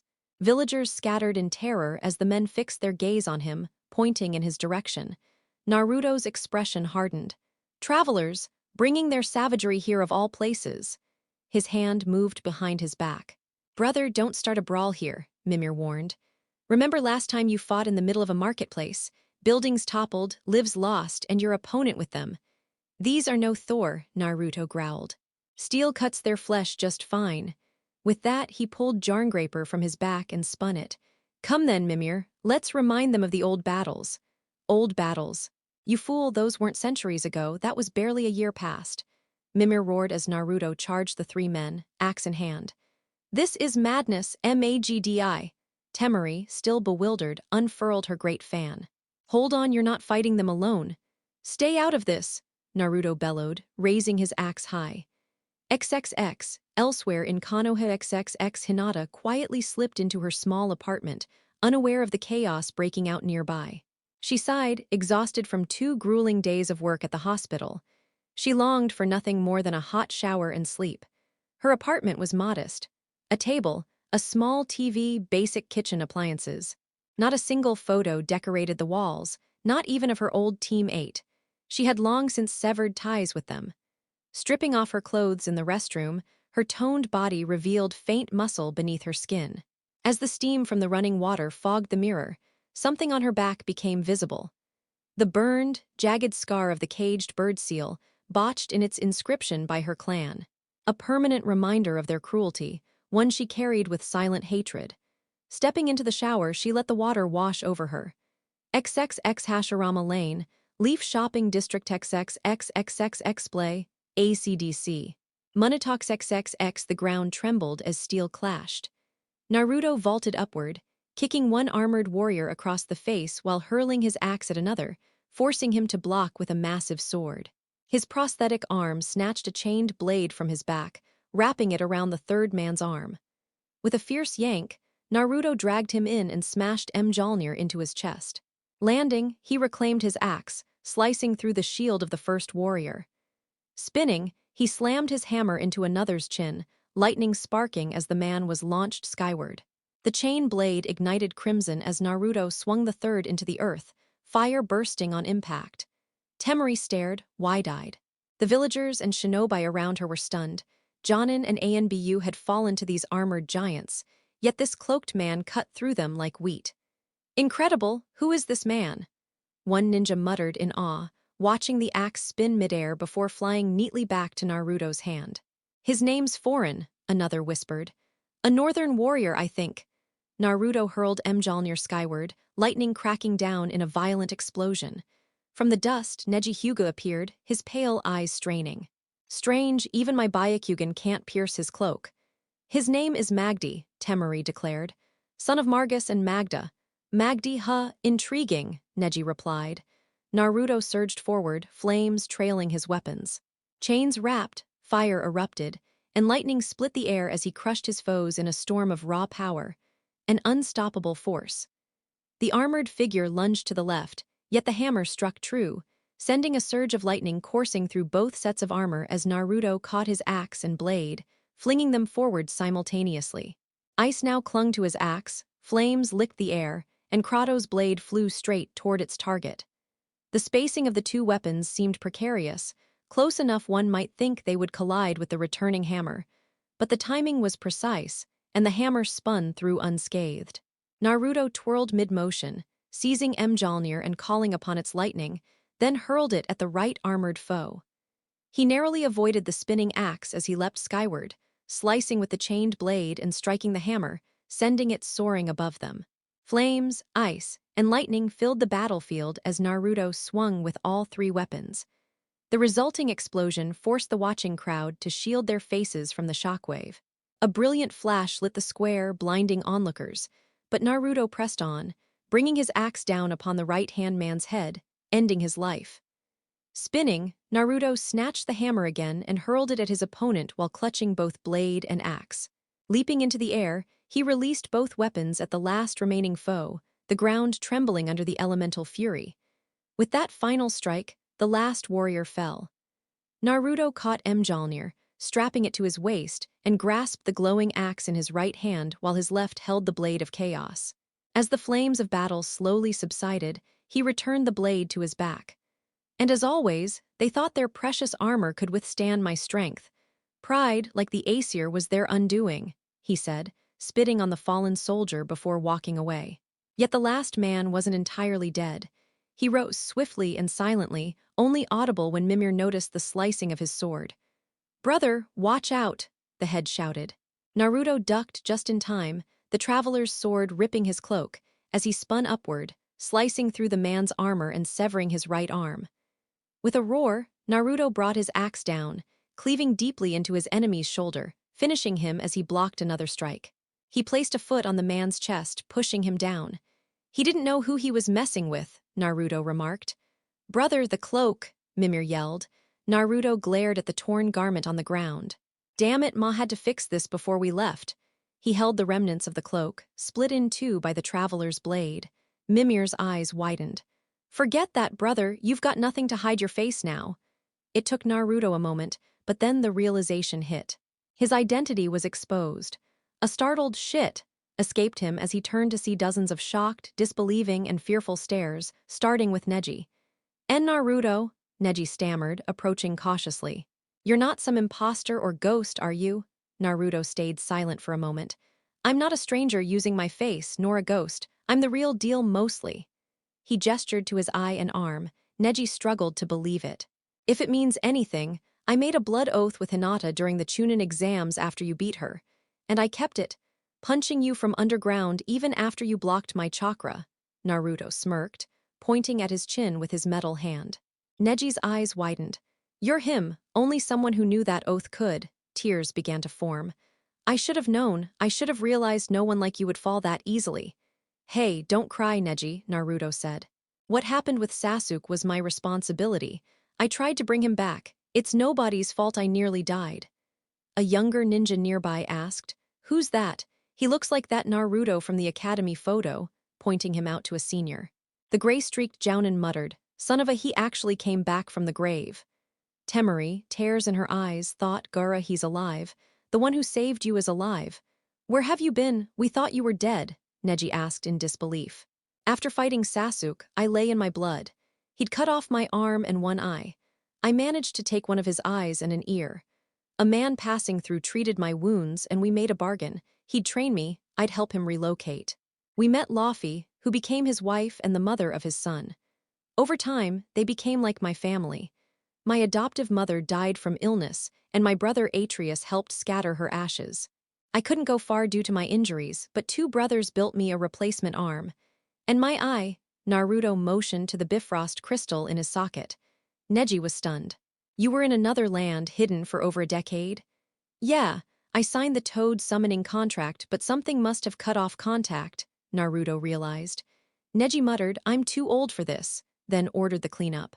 Get these bodies out, stasis seals, full guard, only I sign off on access.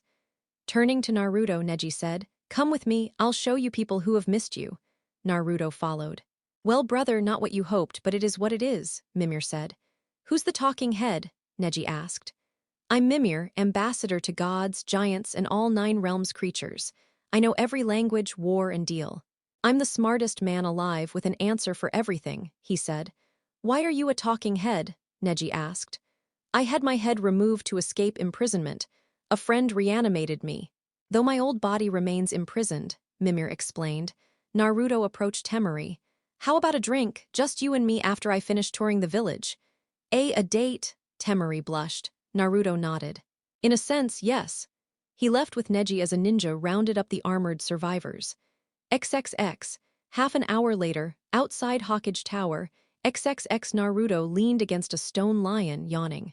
So why are we waiting here? Neji smiled softly. Just a surprise, I haven't seen them in a while. Naruto gave a thumbs up with his metal hand. Mimir asked, Thought we'd speak with your village leader. Neji snickered. It's the Hawkage, Naruto said. As they waited, Naruto drifted off to sleep. When someone showed up, it turned out to be one of Neji's former teammates, a woman his age with chestnut brown hair. Back in their genin days, she always kept it tied up in twin buns, but now she let it hang freely. Her dark eyes stood out against her outfit, a fitted white Chinese-style blouse clinging to her figure, matched with short, dark skin-tight shorts outlining her toned legs. A large scroll was strapped to her back. This was Tenten, though years of running her own shop had left her a little less fit than before, and she jogged toward them slightly out of breath. Tenten, Neji greeted calmly as he saw her approach. She stopped, exhaling deeply before speaking. I got your message, so what's going on? She asked curiously. She didn't know the details, just that a messenger said Neji wanted to gather her and the rest of their comrades. I'll explain once everyone's together, Neji told her. It's something better addressed to all at once. Rolling her shoulders, she sighed. I hope this is worth closing the shop today. Folding her arms beneath her chest, she shut her eyes for a moment before giving a soft smile. Anyway, how have you been? Family's doing all right. Hizashi and Kawaki are doing well, Neji answered with pride. Hizashi's Juken has been improving steadily, and Kawaki awakened the Byakugan, though only in one eye so far. He's also shown a strong affinity for water. I plan to ask Lady Hinata if she'll guide him in her water-style techniques. Before Tenten could reply, a booming voice rang out, "YOSH. NEJI, how wonderful it is to see you on this youthful day." Tenten winced at the volume, then laughed. "Looks like Lee hasn't changed one bit." "Not at all," Neji chuckled. "And that's one of his best traits." A moment later, an incredibly muscular man with sharp cheekbones landed nearby. He wore a dark green sleeveless jumpsuit paired with an orange scarf around his neck. "YOSH. 10 out of 10 landing," Lee proclaimed proudly before spotting Tenten. His eyes lit up as he shouted, "TNT Ensia-chan, you look radiant. Your youthful spirit glows like 1,000 stars." Just as expected from the world's FINESTWAPONS master. Naruto, watching from the sidelines, deadpanned. I forgot how ridiculously loud Bushy Brows was, though somehow, he seems even louder now. Mimir muttered, "Brother, I think my ears are splitting. I swear I'm hearing a high-pitched ring, and I'm a dead head for Odin's sake." Neji smiled and hugged Lee briefly. As he did, several small but unique insects flew nearby. Recognizing them, Neji spoke warmly. "I see you're here too, Shino." Stepping forward was a tall figure, exuding the calm aura of a seasoned instructor. He wore the standard flak jacket with bug crest insignias near the collar, his usual full-body attire beneath it, and across his face a three-lens optic visor. Shino Aburame gave a polite nod. "Greetings, Neji-san." He joined the gathering of his old squad. "My apologies for taking you away from class," Neji said respectfully. "It's all right. The students were about to head home anyway," Shino replied. "A surprise early dismissal never hurts." "Then where are the rest?" Neji asked. Shino adjusted his visor. "Kiba stopped for food, said he and Akamaru needed to eat before coming. He won't be long. As for Hinata, she's on her way." And as if on cue, a cheerful voice rang out. "Yo-ho!" A man landed nearby with a wide grin, his shaggy brown hair brushing his shoulders, red fang-like marks slashed across his cheeks, and a trimmed goatee on his chin. He wore a fur-lined jacket over a simple shirt. This was Kiba in Yuzuka, and beside him padded his lifelong partner, Akamaru, aged, but still radiating the pride of a veteran companion. Carrying bags of food, Kiba grinned. "Yo, guys," he greeted around a burger clenched in his teeth before pulling it free. "Heard you were pulling us together for something big, so here I am." Before anyone could reply, a firm voice cut through the air.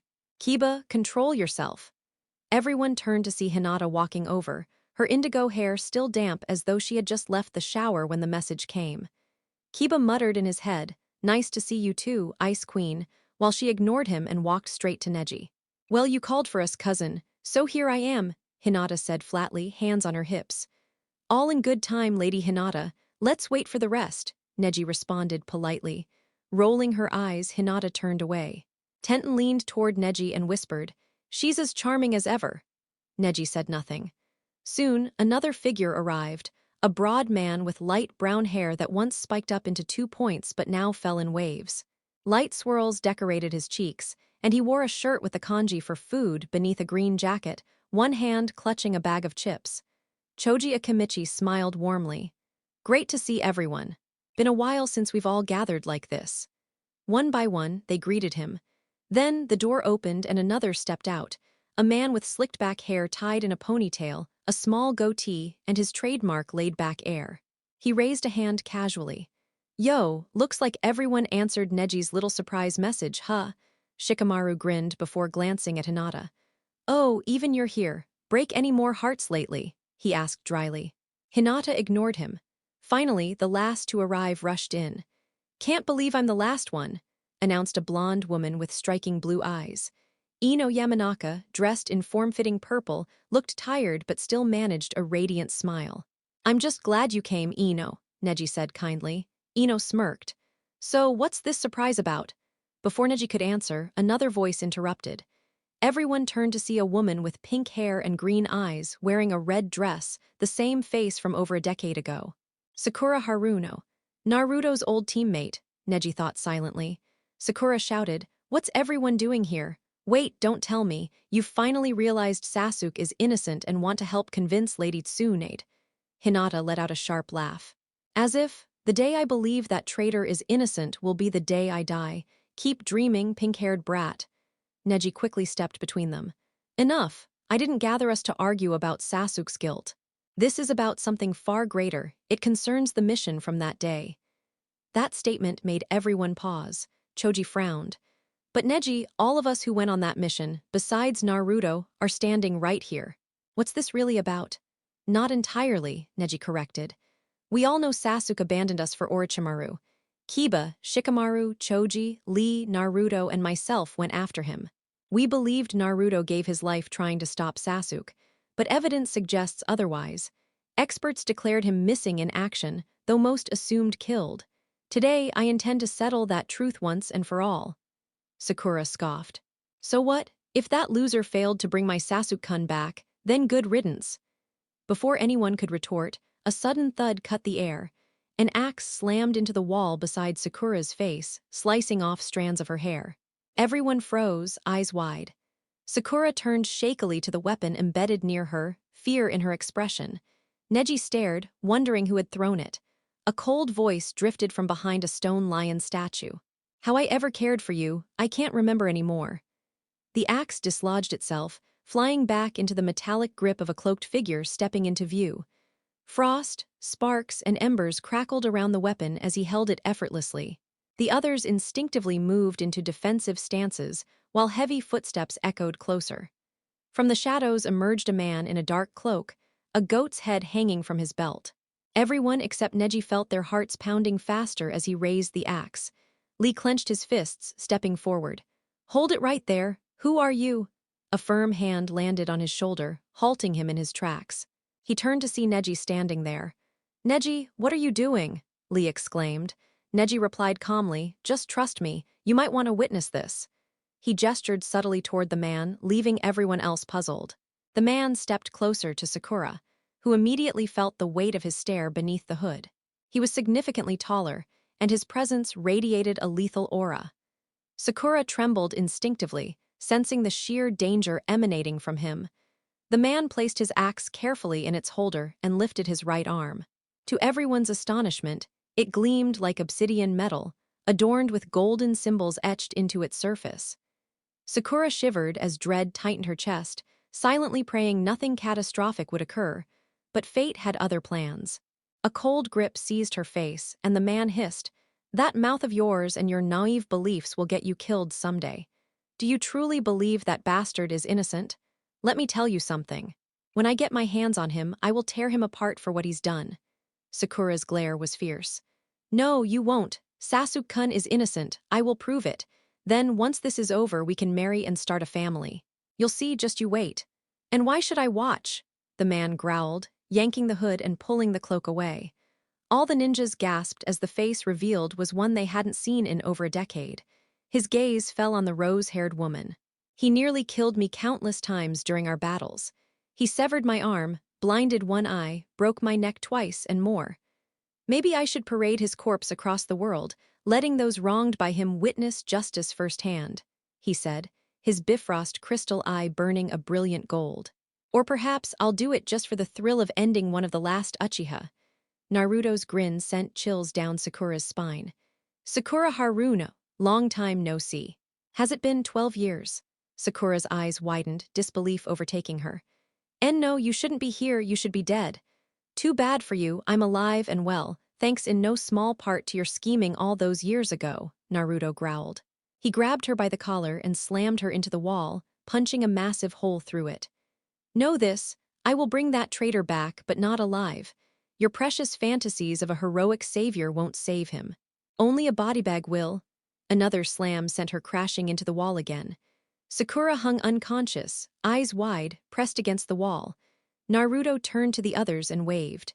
"Apologies, I may have overreacted before we could talk properly," he said, noting their shocked expressions. Mimir muttered, "I think you broke them, brother." Neji checked the group. Yeah, seems like it. Naruto's smirk widened as he pulled out several items. Handing Kiba's burgers to Neji, he instructed, "Hold these. I don't mess with other people's food, bad for pranks." Neji nodded and took the bag. A prank, aren't we a bit old for that? Neji asked skeptically. Silence, doubter, Naruto bellowed, teeth flashing. Bow before me, the king of pranks. His voice carried the same energy from their childhood. Mimir protested, please get me off your hip. I don't want to be involved. You are involved whether you like it or not, Naruto replied. Remember, everyone's shocked by a talking head.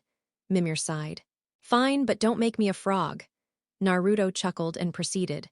Moments later, with Neji still holding the food bag, Naruto activated his pranks.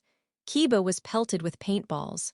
Shikamaru found a seal of his mother endlessly nagging. Choji's eyes were blindfolded with a warning that everyone had gone vegan. Tenten's weapons were swapped with paper replicas. Hinata was encased in ice. Ino was surrounded by fake dead flowers. Neji sweated nervously as chaos unfolded. Then Naruto vanished, only to reappear behind Kiba. Looking for me? He teased, handing the bag of burgers back, taking one for himself. Hinata, about to yell, was interrupted as Naruto pulled a string, lowering Mimir on a rope. Everyone stared as Mimir spoke. Do not panic. He's an idiot. I am Mimir, the greatest ambassador to gods, giants, and creatures of the 9 realms. I know every corner, every language, every conflict. Ask me anything. Kiba raised a hand. You talking dog man, something to say? Mimir asked. Go ahead, Naruto chimed in. I got this. Shut up, Mimir snapped. Your intro needs work. Shut up, seriously, 8th time now. Shut up, getting old. Silence. One question, how are you a talking head? Kiba panicked. Did Naruto do this to you? Is this his plan to have an army of heads to take revenge? I refuse. Impossible, Mimir explained. Odin bound me, then revived me. Anyone else? Shikamaru asked. If you were so smart, why were you bound to a tree? Because I tried helping a giant clan Odin wanted destroyed. I was found out, trapped as punishment, Mimir answered. Shikamaru nodded, lighting a cigarette. Fair enough. Mimir turned to Tenten. Where the hell has Naruto been? All eyes fixed on Naruto, especially Hinata, glaring as he casually ate a burger. What? Naruto asked, unfazed. Something on my face? Listen, we returned from the north, my homeland. Green, cold, full of gods and creatures. Mostly nice except for draugrs, trolls, and dragons. Oh, dragons. Nearly burned me countless times, Naruto grumbled, returning to his burger. Hinata lunged at him. So the queen of the tundra attacks, fine, he said, dodging easily. Neji halted everyone else. Let this play out. Naruto deflected Hinata's furious strikes, eventually slamming her head first into the ground, holding her arms with his metal arm. Tears streamed down her face. Why didn't you come back sooner? When we needed you, she sobbed. 12 years, Hinata, I was away, clueless about your feelings. That boy you liked, he's gone. Move on, Naruto said, releasing her and walking away. Heavy footsteps drew his attention. Tsunade appeared, eyes locked on him. Hi, Grandma Tsunade, long time no see, Naruto greeted casually. Mimir sensed her wrath. She's furious, he's a dead man, Mimir muttered. You blonde idiot, Tsunade roared. Boom, crash, POW, Shizune appeared. What's happening? You dented my arm, old hag, Naruto yelled. Be glad it's just one hit for all you put us through, brat. Tsunade replied. Naruto disappeared, reappeared, and delivered a punch to Tsunade's jaw, sending her flying into the Hawkage Mountain. Mimir muttered, a new record perhaps. Ino asked, of what? Everyone turned to her. Mimir chuckled, why toss someone that far? Naturally, he said. Almost everyone broke into nervous sweat except Hinata, who quietly stood and walked away. Neji reached out, Lady Hinata, but she ignored him, continuing onward. Naruto shrugged, let her be, she just needs a moment alone. His attention then shifted to Ino and Tenten, who were both glaring at him. What's up? Naruto asked. Ino pointed, your eye. Tenten added, your arm. Together, they demanded, what exactly are those made from? Naruto took a cautious step back, uncertain how to reply. Why ask the man who requested it? Ask the ones who forged it. A familiar voice called, one both Naruto and Mimir recognized instantly. Brock, Sindri, they exclaimed in unison. Mimir froze, recalling the blue dwarf's numerous awkward measurements before leaving him at the Jotunheim gate for some time. Naruto, on the other hand, felt a surge of relief and happiness seeing the two who had restored his sight in both arms. Brock smirked. Who else could craft a battle axe capable of overpowering a superweapon that can annihilate entire realms? Sindri added. And don't forget, we had to ensure those little pests didn't infest the eye we gave you. Ino stared, stunned. What, who are you two? Sindri and Brock exchanged a look, then Sindri replied, Who are we? How rude, you'd think she's never seen dwarves before. Naruto explained, That's because she hasn't. Up here in what we call the Western Land, what the locals refer to as the Northern Region, there aren't any dwarves. The brothers glanced at him. Well, if you put it that way, Brock shrugged. Naruto nodded, exactly. No dwarves or giants exist in these lands. Turning to everyone, Sindri said, An introduction is in order. I'm Sindri, a blacksmith from our homeland, now traveling, and this is my brother Brock, also a blacksmith from the same land. Apologies if he seems rude or crude. Most of our kind are similar. Bah, just because you avoid getting your hands dirty doesn't mean the rest of us do, Brock shot back. And you made an unbreakable chain from bird spit and a paw print, Sindri countered. You fashioned a ring from elf ears and bee wings, Brock retorted. Enough, you two, stop squabbling, Mimir shouted. What was that? Did you call us girls? The dwarves barked. Naruto laughed uncontrollably at their reaction. Everyone else looked bewildered. Shikamaru muttered, I guess this is how people from up there behave, and shrugged. Naruto cleared his throat. So, why are you here? More importantly, how did you even find a path here? The dwarves exchanged glances. We had help. We can't have some rookie blacksmith messing with the greatest weapon we ever made, Brock said. Sindri added, and someone had to make sure that arm of yours works properly. That makes sense. By the way, how are things back home? Naruto asked.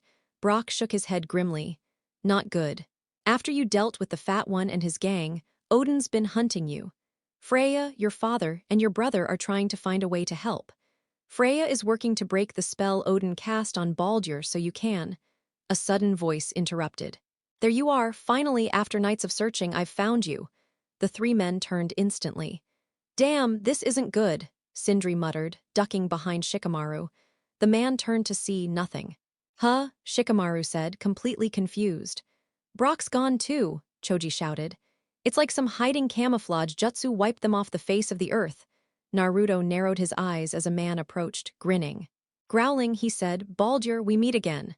He dropped his axe, Thor's hammer, and unsheathed his blades. Shall we continue from where we left off, pretty boy? Baldur laughed darkly. Exactly why I've played this game of cat and mouse. Revenge for what you did, not just to my brother but to me too. You humiliated me and didn't finish me. Now I'm here to settle the score, maybe drag what's left of you back home to face your father and brother. After that, your whore. How's she holding up? Still probing for my weakness? He taunted. Naruto advanced. She's better off than you are. How so? Baldur asked, stepping forward. She's alive, Naruto replied, leaping at him, metallic fist cocked, ready for battle. Mimir called out, halting everyone, step back. This fight is beyond your reach. These are literal gods. Baldur has slain for centuries on his father's command, and Naruto already killed his brother and sons before being cursed to godhood. You won't scratch him, let alone harm him. Observe and behold the spectacle of immortals in combat. Kiba whimpered. I think I just peed a little, Tenten's eyes sparkled. Forget that. Look at Naruto's weapons. Mimir cautioned. Don't. Those weapons are no joke. His chain blades once destroyed a pantheon. The hammer belonged to Baldur's brother, capable of annihilating civilizations. Naruto's axe is stronger than Mjolnir, thrice its weight. You won't survive touching them. Tenten pouted, longing to hold them. Meanwhile, Naruto and Baldur collided with godlike force, shockwaves radiating as they traded blows. I'll enjoy destroying you, Baldur yelled. This again, watch me hand you your ass, Naruto shouted, smashing Baldur's chin. Then show me why my brother granted you immortality. Die by my hands, coward, Baldur roared. They recoiled from each other after their clash, then charged again, fists flying. Naruto caught Baldur's fist mid-swing. They rammed foreheads together as the ground beneath them cracked and split, forming a massive chasm. When Odin sent me, I sought answers, but you flaunted your pride, Throw everything, I feel nothing, Baldur bellowed. The earth trembled anew. The rest of you get clear before this ends you, Mimir shouted. Move now, Tsunade commanded, pulling her subordinates away. XXX above Konoha's rooftops, XXX on the streets, villagers carried on until boom. A colossal shockwave blasted through the village, tossing trees, rocks, and people alike. Windows shattered. The source, Naruto and Baldur, locked in their decisive battle. Naruto pinned Baldur, landing powerful punches while the god laughed. Baldur retaliated, slamming Naruto through the Hawkage monument, debris flying everywhere. Naruto rolled, spun, and grabbed Baldur, spinning him so fast he became a blur, like a discus in a sporting event. Except Naruto wasn't spinning a discus this time. With superhuman strength, he swung the god of light by his ankle like a weapon. After nearly 150 rotations, he released Baldur, sending the god flying off the mountainside and crashing into the village below. Baldur tore through countless buildings. Villagers' screams echoed as their homes and shops crumbled under the impact, raising a thick cloud of dust and debris into the air. Naruto landed shortly after and launched himself toward where Baldur had landed. Grabbing a heavy cart, he hurled it at the radiant god. Baldur raised his hand, smashing through the wooden object, but Naruto closed the distance instantly. Baldur spun around, snatched a civilian, and flung him away before delivering a wild punch at the blonde warrior. Their fists collided in a massive shockwave, pulverizing several structures, before Naruto countered with an uppercut that lifted Baldur off the ground. Seizing his ankle, Naruto slammed the god down, sending a concussive blast across the village. Baldur rolled to his back, lunging at Naruto, and the two tore through the village square, reducing streets, stone, and anything unlucky enough to be in their path to debris. XXX meanwhile, elsewhere XXX Neji and the others observed from a distance. The ground quaked with every blow the immortals exchanged. Powerless, they trembled in frustration, angry at their inability to aid Naruto in a battle far beyond their reach. We can't just stand here, Kiba shouted. Tent nodded. Kiba's right, we have to help Naruto. Mimir's laughter echoed ominously. You're hilarious. You think stepping into a fight like this would do any good? This isn't a skirmish you can resolve with a simple shove. This is a duel between gods. Baldur is untouchable. His father cast a forbidden spell making him the deadliest of the Aesir, impervious to harm, magic, or even death. Naruto only stands a chance because he's a new god, granted the immortality of Thor after Thor fell to Naruto's axe. If Baldur is as invincible as you say, how do we prevent them from leveling the village entirely? Tsunade asked. I can't say for sure. Even I, the wisest of mortals, can't undo the protections Odin set. He even cast a spell on me to conceal Baldur's weakness, one I can't fully recall. Mimir admitted. XXX, you've witnessed it firsthand. I am untouchable. Nothing can stop me. Your efforts are meaningless. Your struggle is futile. I hoped someone could make me feel something, but you cannot, Baldur declared. Naruto took a final, thunderous step forward, towering over his adversary. That doesn't mean I won't try. Only by testing ourselves do we learn our limits. Baldur's gaze narrowed, but Naruto simply stared him down. Without a word, Naruto swung a devastating right hook, snapping Baldur's head with explosive force. Yet the god recovered and landed a punch squarely on Naruto's face. Grinning, Naruto cracked his neck. Impressive. Now let's get serious. Energy surged from him, radiating from every pore. Both gods unleashed their magic. The earth shivered as rocks rose into the air. A brilliant blue aura surrounded Baldur, while Naruto glowed with radiant white. The immense energy fractured the very air around them, reality itself quivering under their power. Then, wordlessly, they collided in hand-to-hand combat. Baldur leapt, but Naruto flipped backward, driving his feet into Baldur's chest and sending him flying. Baldur landed, sliding back a few feet. Not bad, former human, he complimented. But defeating me will take much more. Naruto smirked. I know that all too well, Baldur.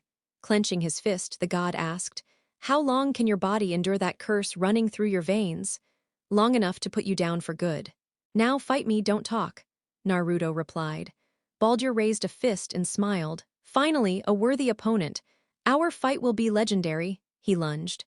Dodging and blocking each other's strikes, the clash escalated into a whirlwind of punches, kicks, and spinning attacks. Rocks flew, fists collided, and bursts of energy erupted around them. Naruto's kicks landed, Baldur countered with light blades from his wrists, yet Naruto grabbed his wrist, halting the strike. Seizing the moment, Naruto delivered a brutal knee to Baldur's previously cracked rib, breaking it further. Baldur staggered, bloodied, and Naruto followed with a forceful chest kick, sending him skidding back. "Damn you," Baldur hissed. "Don't be mad. There's no such thing as a dirty fight," Naruto said, charging once more. For a few intense moments, which in reality passed in seconds, the two battled for dominance. Despite his injury, Baldur focused solely on the fight. When the dust settled, the warriors grinned at each other, finally recognizing a true rival. Without hesitation, they threw simultaneous earth-shaking left hooks, shockwaves radiating from their impact. "Kaya Tilda," Tenten cried, awestruck by the raw force. "Stay behind me," Ino shouted, erecting a protective chakra barrier just as Naruto kicked Baldur away. Reappearing, Baldur struck at Naruto's chin, drawing back his other fist. "Do you see now? This is the power of a true immortal among the Aesir, a power that can even challenge the giants. Feel the consequence of not yielding to your superior." "Heh," Naruto smirked. "You crave more, then feel the weight of my power," Baldur shouted as he swung a fist at Naruto's face, sending him sliding backward. "I must admit, I'm impressed that you, of all people, could make me feel even a shred of pain," Naruto said, leaping skyward. He descended with a crushing strike to Baldur's head. "But it's merely an irritation. Nothing more than a tickle," he roared. Dust billowed around them from the sheer impact, Baldur's face meeting the ground for once in the clash of these two unstoppable fighters. Naruto stood tall, pointing down at his opponent. "Pathetic. I felt nothing from that punch, no impact, no feeling," he stated coldly. In an instant, Baldur rose, thrusting his left fist at Naruto's face. "Don't spout such absurd," he roared, following with a right-handed strike, prideful insults. But Naruto seemed untouched, smashing his face into Baldur's and forcing the immortal to stagger. Baldur recovered and struck upward at Naruto's chin with immense force, only for Naruto to respond with a sharp elbow to the demon's face, thumb tucked inward. The observing ninjas shielded themselves as hurricane-like winds tore through the area. Tsunade, Ino, Neji, Lee, and the others watched in awe at the collision of godlike might. Baldur launched a ferocious attack, which Naruto deftly dodged. As he weaved beneath another strike, Baldur's plan unfolded. He grabbed Naruto by the neck and hurled him across the ground. Rolling to his feet, Naruto charged again, landing 3 punishing blows to Baldur's skull, forcing the immortal back. Growling in fury, the god of light surged forward, only to meet Naruto's counterpunch, a powerful right hook that left Baldur dazed. Naruto followed with rapid strikes.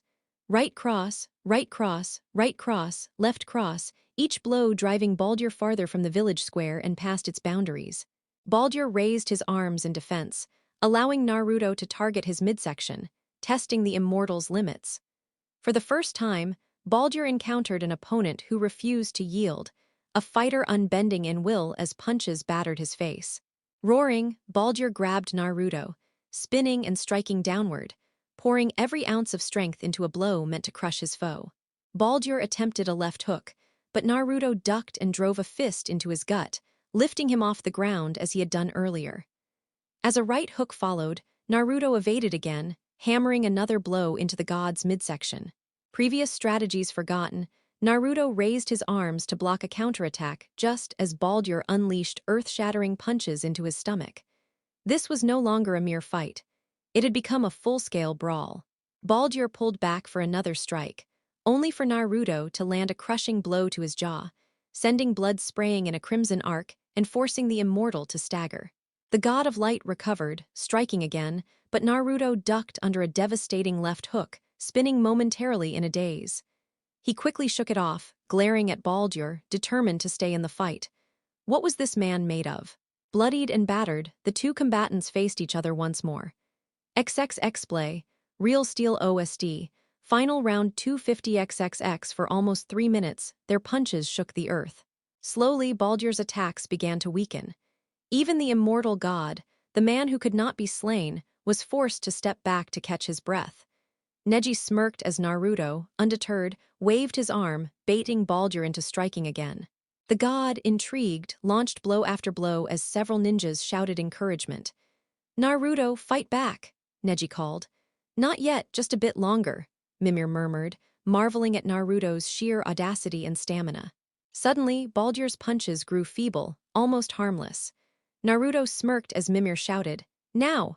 The blonde delivered a devastating uppercut to Baldur's chin, leaving the god of light reeling in shock. For the first time in existence, Baldur was being bested. Relentlessly, Naruto struck again and again, pushing the stunned immortal back. Temari cheered, "Get him, smash him!" Each punch, left hook, right hook, gut shot, forced Baldur backward toward defeat. The god, unwilling to surrender, lashed out as Lee and Ino encouraged Naruto. Dodging swiftly, Naruto leapt and smashed a powerful fist into Baldur's face, spraying blood. He followed with repeated strikes to the god's midsection, then a left hook and a right, forcing Baldur to grab Naruto's shoulder to resist. The ninjas and onlookers were stunned. The immortal god was being overwhelmed. Strike after strike landed, uppercut, right hook, left hook, shattering bones and relentless in force.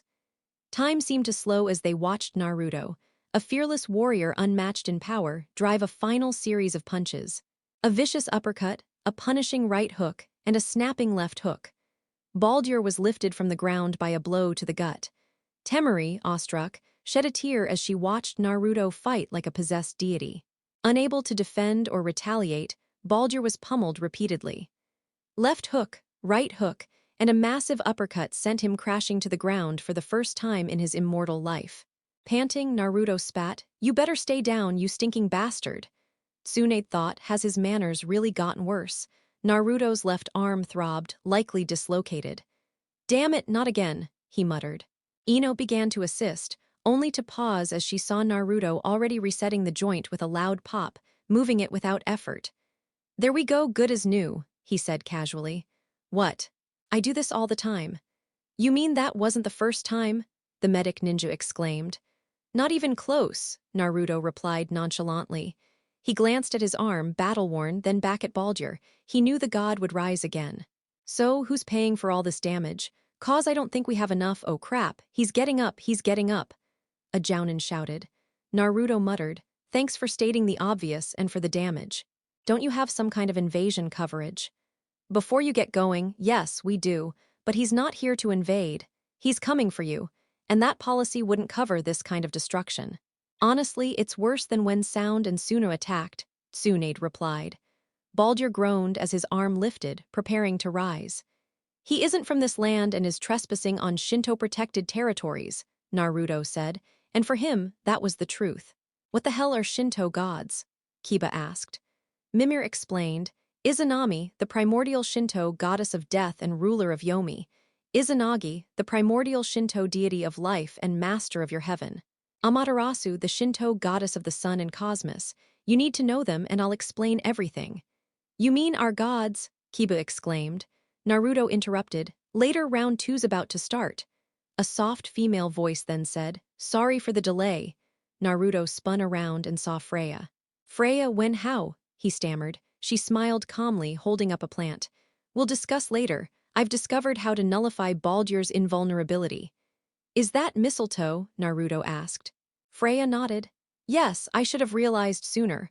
Odin used a combination of my magic and his, but fundamentally it's Vanir magic, meaning it has a weakness. Sneaky, but a weakness." Naruto looked between her and Baldur. "So that means he can feel pain and die, but are you certain? The guy's a monster, and yet," Freya nodded. "My son, yes, I know, but he's beyond saving, I must let him fall." Everyone glanced at Baldur and then Freya, stunned that she appeared so young. "Very well," Naruto said. "If that's your choice, I'll back it. What needs to be done?" "It's simple. It just has to touch him and the magic will fade. How long it will last, I can't say, but it should give you enough time to finish the job," Freya explained. Naruto grabbed the plant and pulled an arrowhead. Baldur coughed as his wounds healed before their eyes, rising to glare at Naruto. "You think this is over, blonde idiot.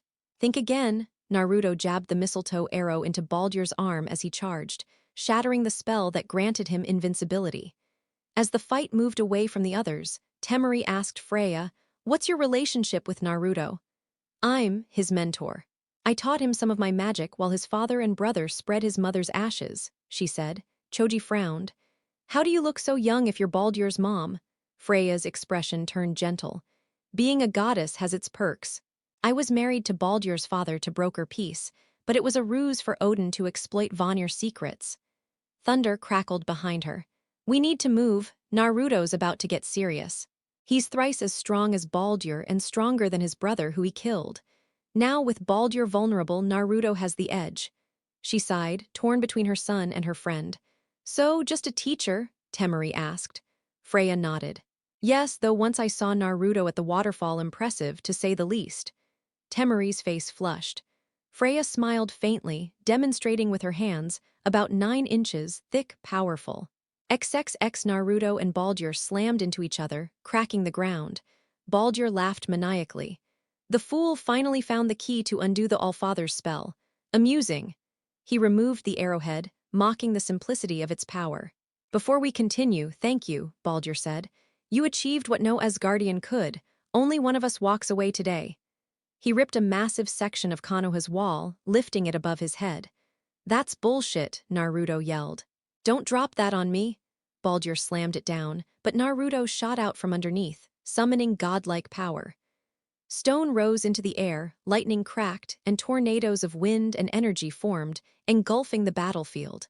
The two gods collided at hypersonic speed, unleashing explosions and chaos that tore through the forest and village alike. They crashed into cliffs, trees, and the landscape itself, each strike magnified by their divine strength. Shadowed by falling spires of earth, they rolled and struck again.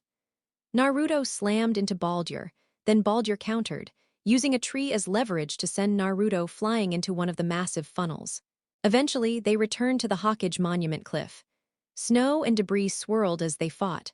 Rocks flew, fists collided, and shockwaves tore through the stone. Naruto blocked, punched, and grappled, forcing Baldur to the ground. "This ends now," Naruto declared. "We become the gods we choose to be, you are not me." Snap, Naruto twisted Baldur's neck, ending the battle. Standing amid blood and debris, battered but victorious, he muttered, "Finally over. Tomorrow's going to hurt." He picked up Baldur's head and returned to the others, pondering, "Now, what do we do with this?" XXX later that evening, Nightfall XXX Naruto groaned, wincing, "Ouch. That really hurts." Freya tended to him, replying, "And whose fault is that? Taking on another god without mastering your own power first?" She held tweezers with a cotton swab dipped in alcohol, pressing it gently against the bruises scattered across his face from the fight. "Hey, don't blame me. Blame that idiot who appeared out of nowhere." Naruto shot back, glancing at his weapons hanging inside the tent. Nothing else remained standing. Tsunade entered, ready to speak, but Naruto cut her off. "Don't talk to me. He's the one who attacked the village, so the conversation isn't with me, it's with Mimir. Go confront him if you have to. That man can charm anyone with his words." Freya nodded. Placing the cotton on one of his bruises, Naruto yelped, "Ow, why aren't you using magic to fix this?"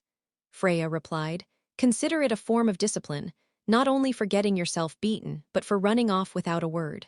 "I was worried sick." Naruto shrugged. "Fine, by the way, how's Hela?" "You're unpredictable, girl. She's managing," Freya said. "She's trapped in Helheim with only the dead for company. No surprise she's a little unhinged," Naruto said. "Well, she's free now and determined to find you," Freya pointed out.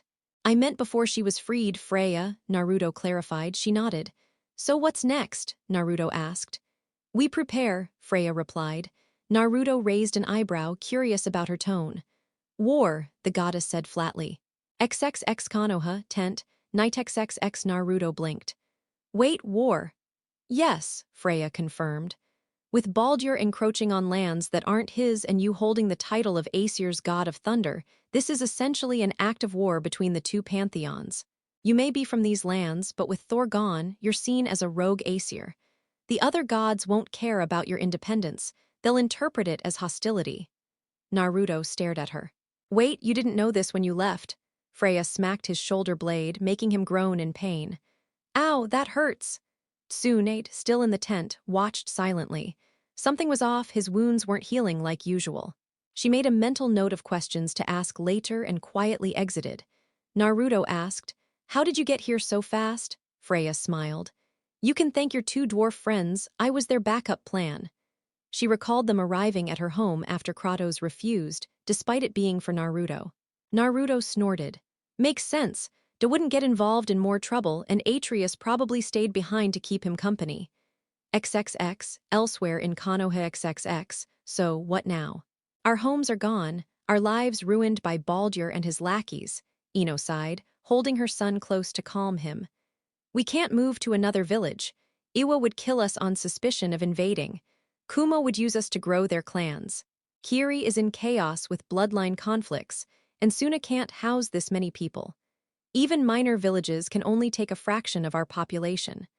Konoha alone had the civilians of 6 small villages combined, and triple that for the ninja population, Shikamaru said, pausing as a short figure carrying rubble walked by. Hey, who are you? The figure ignored him. More like him appeared, and Kiba exclaimed, Who are these people? Why do they look like those two?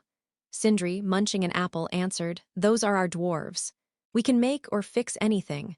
Tenten blinked. Wait, I thought you only did smithing, Sindri chuckled. We're good at anything crafting related. Once I made a giant toad statue from a copper nail and a fish egg. They're helping rebuild the village to make up for Baldur's actions, Sindri explained. Tenten asked, Even your brother? Brock, no, he's examining your weapons. Honestly, they could use improvements, Sindri replied. My shop, Tenten cried. I forgot about it. Oh, that was yours, it was damaged badly. You had rare materials, the scap slag you had was insane. How did you gather so much? Sindri asked. Tenten sank to her knees. They were a collector's set worth a fortune. Don't worry, they'll make better weapons now, Sindri said, leaving after seeing her silence. Are you okay? Lee asked. Tenten wailed about her lost investments. Meanwhile, a woman with white eyes and long dark hair, Hanabi, the clan leader, sat by a fire with her clan. Any idea who's responsible? She asked. From what I heard, gods were fighting. A tattooed man and another with a metal arm, one replied. Hanabi frowned. Do we have names? Shaking heads met her question. Hinata appeared. I came to see if you're all right, she said coldly. Hinata, what are you doing here? Hanabi demanded. If you treated me as a sister, you'd know I care. But you listened to our father and elders. As for who caused this, why should I tell you? Hinata crossed her arms. Hanabi growled in frustration. Fine, I'll leave, Hinata said, walking off, waving slightly. Hanabi roared in rage. Some clan children whispered about Hinata, remembering the kind, shy girl she once was, now replaced by a cold, distant woman. XXX later, Naruto's XXX only the dwarves' work echoed. Naruto asked, It's just us now, anything you need. Freya replied, You need rest. She moved to leave, but Naruto grabbed her. Smirking, he said, Where are you going? She ended up on top of him, chest against his. W8 Naruto, you should rest, she stammered. I'll be fine, I'll heal in time, he said, smiling. No, the wounds Baldur gave you require magic to heal properly. Your people's methods aren't enough. Until you master your vitikinesis, you'll recover like a mortal. That's why only gods can harm gods, only a god can kill another god. She paused as his hand reached up to touch her cheek. You talk too much, Naruto said, leaning in to kiss her gently. Freya blushed and pulled back slightly, stammering, we shouldn't. After all, you and I have a teacher-student. Naruto just smiled and kissed her again, ignoring her protests. Pulling away, Naruto spoke softly in the Vanir tongue. Was Habe ich getten, dich zu verdienen? Freya gasped, surprised at his fluency. Overcome with emotion, she let herself respond, matching his affection with a warm embrace. After romance scene, Freya sat close to Naruto, her hands brushing against his arms, while he held her gently. They exchanged soft smiles and tender touches, enjoying the closeness without words. Naruto cupped her face and kissed her forehead, and Freya leaned into him, resting her head on his shoulder. Her nails lightly traced his arms as they stayed together, sharing quiet, comforting moments. Freya whispered, Just this once, I'll let you do this, but don't expect it every day. Naruto chuckled, Oh, I don't plan on it, but I do plan to take care of you. They held each other, exchanging soft kisses and gentle laughter. The night passed in warmth and quiet intimacy, Freya feeling safe and cherished in Naruto's presence. 2 days later, Brock and Sindri watched, smirking, as Freya walked past them with a noticeable spring in her step. "Well, it's about time," Brock said. "You two have been very enthusiastic lately." "Not to put it bluntly," the germophobic dwarf added, "but you certainly weren't quiet." Freya blushed and smiled. "Sorry, we got carried away." "Come on, join us." "We were about to celebrate," Brock called out as the dwarves cheered. "The All-Father is off our backs, and peace is finally here." "Sounds like fun," Naruto said, grabbing a leg of boar and biting into it with a hearty laugh. Freya ripped her portion in half and joined him, wiping her hands with the back of her hand, smiling at his playful demeanor. "Bring out the instruments. Drums, flutes, lutes, everything," Brock shouted. Dwarves scrambled to bring out hundreds of instruments, creating a lively atmosphere of celebration. "Let the air of thunder and flame start the music," Sindri said with a grin. "Just sing along, Your Majesty. We know your favorite tunes." As the music began, Freya clapped and laughed, her eyes wide with delight. Naruto joined in, clapping his hands and enjoying the lively celebration. The fire crackled, the dwarves cheered, and Freya felt a deep sense of joy and belonging. Naruto raised a horn of drink in celebration, smiling widely as the group danced, sang, and reveled together into the night, a moment of peace and happiness shared between friends and allies. However, as Naruto finished his actions, Freya lifted the horn and dunked it into the large drum of mead that the dwarves had brought out for the celebration. She raised the horn to the air, her arm briefly coated in the sweet aroma of berries and fermented drink, before turning to Naruto and sharing a cheerful verse of one of her favorite songs celebrating unity among the races. As she finished, she followed Naruto's example, downing her mead and tossing the horn aside with a bright smile, her chin and neck dotted with a splash of the drink. Naruto reached for Freya's hands and twirled her around, laughter filling the air as they danced. Freya playfully dodged his exaggerated attempts at fancy spins, making the dwarves chuckle at the duo's joyful antics. Naruto placed his prosthetic arm over his chest in mock heartbreak, grinning as Freya laughed at him. Freya's voice rang out beautifully, angelic and clear, as she spun gracefully, her braided hair swaying with the rhythm. With a final twirl, she gently held Naruto's chin and pressed a warm, affectionate kiss to his forehead, bringing a broad smile to his face. The two continued their lively singing and dancing, their movements harmonizing with the music. Male and female dwarves joined in, skipping in circles and kicking to the rhythm, laughter and cheer spreading through the ruins. Even children joined, giggling as they danced, briefly forgetting the hardships of Baldur's attack on their homes. Stopping to catch her breath, Naruto held Freya in a close embrace, swaying together in time with the music, their connection simple and tender. Freya spun lightly out of his arms, tapping his chest playfully before giving him a teasing wink, which sent the dwarves into fits of laughter. As the music shifted, Naruto and Freya moved closer to the mead drum again, dunking their horns together in celebration. They clinked them with a shared cheer before drinking, their camaraderie and affection clear to all around them. Laughter and joy filled the air once more as dwarves and gods celebrated together. The dwarves then led into a more solemn song, their deep voices echoing tales of their craft, hardships, and victories. The tempo slowed, the lyrics honoring the skill of the smith and the lives shaped by their creations. Naruto and Freya listened with quiet respect, the mood turning reflective as the dwarves' voices carried through the hall. As the song grew more intense, the tempo quickened again, drums beating and lyres strumming energetically. The dwarves' voices rang with determination, recounting battles and victories, calling everyone's attention to the strength and perseverance that define their lives. Naruto watched, inspired, while Freya's hand gently rested on his, their shared gaze filled with mutual admiration for the courage and history around them. The celebration continued, a perfect mix of joy, remembrance, and unity. The dwarves, gods, and all present swept up in the music and dance that celebrated life, resilience, and togetherness. As the dwarves finished their chant, warm smiles spread across their faces, unbothered by the shift in mood, happy to see the hall buzzing with joy and pride in the song they had shared. When the music quieted, the human children clapped and skipped around the dwarves, laughing freely, which caused the dwarves themselves to chuckle with delight. Freya glanced at Mimir. "You seem really pleased with all this," she observed. "Absolutely, Your Majesty. I never imagined hearing that song again.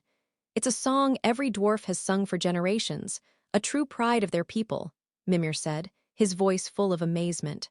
Brock laughed as he tossed a chunk of meat into the fire. We're proud of it too. That song isn't just history, it's who we are, something that brings our very spirits to life. He lifted the head of the meat with a grin. Now I'm guessing you've got something you want to sing as well. Of course, Mimir said with a twinkle in his eye, making Brock laugh. All right then, what's the tune? Brock asked. A classic, something to lift the hearts of all, Mimir replied, pointing toward the dwarves. Freya chuckled. You're lucky it's a familiar song, otherwise I might have protested. I would never dream of offending you, my lady, Mimir replied respectfully. HMPH, well, after your last antics, I'm wary, but I'll allow it. Come on, let's enjoy ourselves. Freya called, and the dwarves cheered, horns of mead clashing and spilling as they drank and laughed. Mimir's voice rang out boldly as he began singing, the dwarves joining in with glee. Children danced, trying to copy the dwarves' movements, laughter filling the hall. Brock hammered a drum with fervor, Sindri played a cheerful tune on his panpipes, and the dwarves raised the pace, grinning widely at one another. The hall overflowed with joy.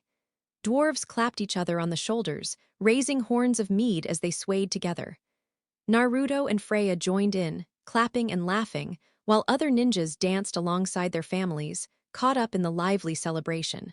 The energy of the room was contagious. Dwarves spun in circles, children ran between them, and adults joined in the dances.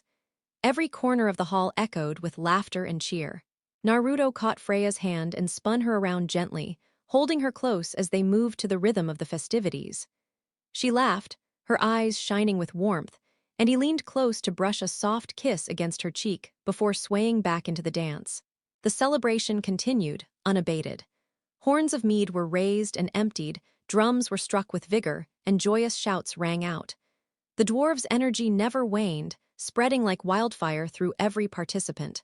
Naruto's turn to lead came, and the hall grew still for a moment as he raised his voice, filled with determination and pride. The dwarves and children cheered, raising their horns and clapping along, hearts ignited with the fire of shared joy. Families twirled together, dwarves spun around, and laughter filled every corner. Naruto shared a warm glance with Freya, squeezing her hand as they moved together in harmony with the celebration. The festivities rolled on late into the night, everyone immersed in the music, dance, and laughter. Mimir's song faded, but the energy lingered, leaving the hall filled with warmth, joy, and the shared bond of a night well spent. Naruto lifted a horn high, the crowd following his lead, spilling a bit of mead as they toasted, smiles wide and hearts light, the celebrations echoing into the night. Brock clapped his hands together. Not bad, little sack seed, but I doubt anyone can match my legendary voice, he boasted, spitting on the ground, but accidentally landing some on Sindri's boots, making the dwarf yelp in irritation. Naruto chuckled alongside Freya and Mimir. All right, if that's how you feel, then go ahead and show us, Brock, Freya said, prompting several dwarves to cheer and drum with excitement. Celebrations in their homeland were always long, sometimes lasting days or even weeks. Oh, quiet now, let me get the tune going, the blue dwarf shouted. He cleared his throat and began singing in a booming voice, his song resonating across the hall. Naruto nodded, clapping as a few dwarves strummed their lyres and his brother played the panpipes, forming a lively and harmonious rhythm. Brock moved with the music, raising his mug high and drinking deeply. Others joined in clapping to the beat, enjoying the energy of his performance. His movements were a mix of stomps, spins, and jumps, a lively dwarvish dance that had everyone smiling. The rhythm deepened, the music shifting from energetic to a more solemn tone. Brock's voice rose and fell, filled with emotion and strength, capturing the attention of every listener. Children swayed, dwarves nodded along, and Naruto kept clapping with the group, fully absorbed in the performance. By the time Brock finished, the hall erupted with applause. He bowed several times, looking at Naruto with a mischievous grin. And that rookie is how it's done. Try to keep up, he teased. Not bad at all, Freya said, smiling at Sindri. Now let's sing one more, something light to celebrate the victory and our time together. Brock and Sindri exchanged skeptical glances, but Mimir shrugged. All right, we'll do it, Brock finally said with a smirk. The hall filled with music once more as everyone joined in, clapping and nodding to the rhythm. Naruto followed the beat perfectly, adding his voice to the joyous atmosphere. Freya moved gracefully among the crowd, enjoying the melody with a soft smile, while the dwarves played with renewed enthusiasm. The celebration went on, a mix of laughter, music, and dancing. The ninja, dwarves, and even the children were caught up in the joy of the moment. The music's energy was infectious, and for once, everyone felt the weight of battle lift, replaced by camaraderie and shared delight. By the end, the hall was alive with cheers. Naruto and Freya exchanged happy glances, and even Brock couldn't hide his satisfaction at the success of the gathering. It was a perfect way to celebrate their victory and bond as a group, music, laughter, and the warmth of friendship carrying them into the night. Even if only a little. A day had passed, and at the newly restored Hawkage Tower, Naruto sat across from Tsunade in her office. "I'm sure you know why I summoned you here, Naruto," Tsunade said. Naruto shifted his hand slightly, its movements more precise thanks to the refinements the Dwarven brothers had made. "Well, I suppose it's not because of my irresistible charm, jokes aside. I know you have questions," he said, glancing at the older woman. "Good, then the first question on my list," Tsunade began. Naruto internally braced himself, thinking she'd start with the usual "where have you been?" Or "why didn't you inform us?" Instead, she continued, "I couldn't help but notice that your injuries, your bruises, haven't been healing as fast as they used to. And given what you are, and what you carry within you, my question is..." Tsunade leaned on the table, hands clasped, eyes serious. "Naruto, why isn't the Ninetales, the Kyuubi, healing you?" Naruto blinked, then chuckled softly. "Well, it's been so long since I've even felt the fox. I think it's resting." Tsunade raised an eyebrow.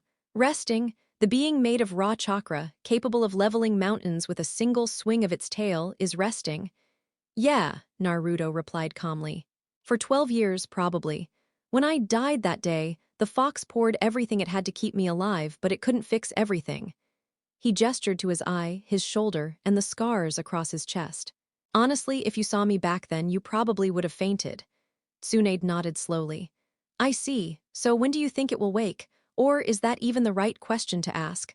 "I don't know, and honestly I don't care," Naruto said, shrugging. "The fox and I aren't exactly friends. I kind of like the quiet in my own mind." He leaned back. "So, is that all, or do you have more questions?" "There are a few more, though some are explanations I've already gathered from others." "Like, what are you now?" Naruto paused. "I know I was born human, but after fighting and ending the life of Thor, god of thunder, I think I'm pretty much a god now. I'm not entirely sure," he admitted. Tsunade laughed not at him but at fate itself. "A god, that's quite something. If your sensei saw you now, he would have flipped." Naruto nodded, a faint smile crossing his lips. "Oh, he definitely would." "So, what are your plans?" "Are you staying?" Tsunade asked. Naruto turned to meet her gaze. He was about to answer when his thoughts drifted. "XXX, death can have me, when it earns me," Naruto Uzumaki, to a certain enemy. XXX, the past 2 months had been calm, peaceful, almost serene. Naruto now sat atop the Hawkage monument, overlooking the rebuilt village, its borders expanded by the dwarves. Though only half of the space had been recovered since the Ninetales attack nearly 30 years ago, the growth was a hopeful sight. He frowned at the damaged areas and recalled the arrival of Baldur, challenging him. Baldur was strong, but Naruto knew that even the god of light wasn't as powerful as his cursed brother Thor. If one god could find him, who's to say others wouldn't come? He needed to alert Brock and the dwarves, Tsunade, and the head ninja. Freya was certain to appear, her power and intelligence unmatched among the gods, save the eldest. Naruto disliked the idea, but moving cautiously was necessary. Killing Baldur and having Freya restore his head, currently restrained, would not keep him hidden. Baldur's divine energy radiated far and wide, as had Thor's, and now so did his own. Baldur had gifted him mastery over the elements, as had Thor. But Thor's dying soul had merged into Naruto, forcing immortality and leaving Thor's consciousness erased. Footsteps behind him broke his reverie. "If you're here to kill me, get in line. A lot of the village wants that," he said without turning. "I could oblige if you wished, but is that really how you want to go out?" A voice replied, a Nordic god not seeking a fight intriguing. "Who are you and what do you want?" Naruto asked calmly, a chuckle. "I'm sure you already know, child." But how did you manage to kill Baldur permanently? I understand my eldest, whose soul was absorbed by one equal, but Baldur, he should not have died. Mentioning Thor and Baldur as his sons was enough for Naruto to understand. A god stronger than both combined. Even with Magni and Modi, he couldn't hope to match him. Perhaps Tyr, but even then, Odin. Not a pleasure, but I expected nothing less, Naruto said without turning. If vengeance is your goal, now is your chance. I can sense the spear. Odin shook his head. If I wanted you dead, I'd tear this realm apart with the Bifrost. That's not why I'm here. He seated himself beside Naruto. The old god appeared slender, with pale skin, gray-white hair and beard, an eye patch over his right eye, elegant attire, and a Nordic hat. And how does godhood treat you? Excellent, I assume, given your quick recovery even weeks after killing my son, Odin said, glancing over the village. It's a curse I wouldn't wish on anyone. Healing and strength are the only benefits. Watching those you care about age and die, that's the real torment. I would wage 1,000 wars to rid myself of this immortality, Naruto spat. Odin sighed. You don't truly want war, do you? He asked wryly. If you challenge me, I'll respond in kind. Gods or not, I act on my own terms, Naruto replied. And yet, you are a god yourself, Odin said. An unwilling one. Immortality was forced on me, and I will do everything to remove this burden, Naruto answered firmly. Odin scoffed. Do you even understand godhood? Worship, devotion? No, like your father, you care little for the greater world. Selfish. A monster, Odin roared. I do care, but not for gods who toy with mortals, destroying lives and taking everything for granted, Naruto said quietly but firmly. Odin rose. Child of prophecy, your heart mirrors your father's. When you die, it will be by my hand, and it will not be swift. Death can have me when it earns me, Naruto said, finally meeting Odin's gaze. You've said your piece. Now leave. Before I do, can I speak as a neutral party, not an enemy? Odin requested. Speak, I know you will, Naruto said. Brother, don't listen, he lies, Mimir growled. Silence, Mimir, Odin said. People misunderstand me. War, power, wealth, none of it drives me. Answers do. Mortals get meaning, we do not. We live without purpose. You and I were meant to define our own fates. He extended a hand. Come to Asgard. I can help you find answers, if you help me with mine. I would sooner die than entrust an Aesir with my questions or knowledge, Naruto declared. I have no intention of going to Asgard, but I will not oppose you or your kind unless provoked into battle. Odin inclined his head. Very well if that is your choice, but know that my door will always remain open to you. Call, and I'll send Hugin or Munin to fetch you. He paused, then added, And Mimir, I will return your head to its body and revive you to continue your service. If you were attached to the boy instead, consider yourself fortunate. With that, a cloud of ravens swallowed Odin and he vanished. Shortly after, Freya appeared, first as a falcon before taking human form, her bow at the ready. Where did he go? Where is he? She demanded. Calm yourself. He has long since gone, Mimir reassured her. Please tell me he hasn't made a pact with you, that he hasn't done something that could bring trouble upon us, she urged. Mimir shook his head. He refused all offers, including the invitation to Asgard, he explained.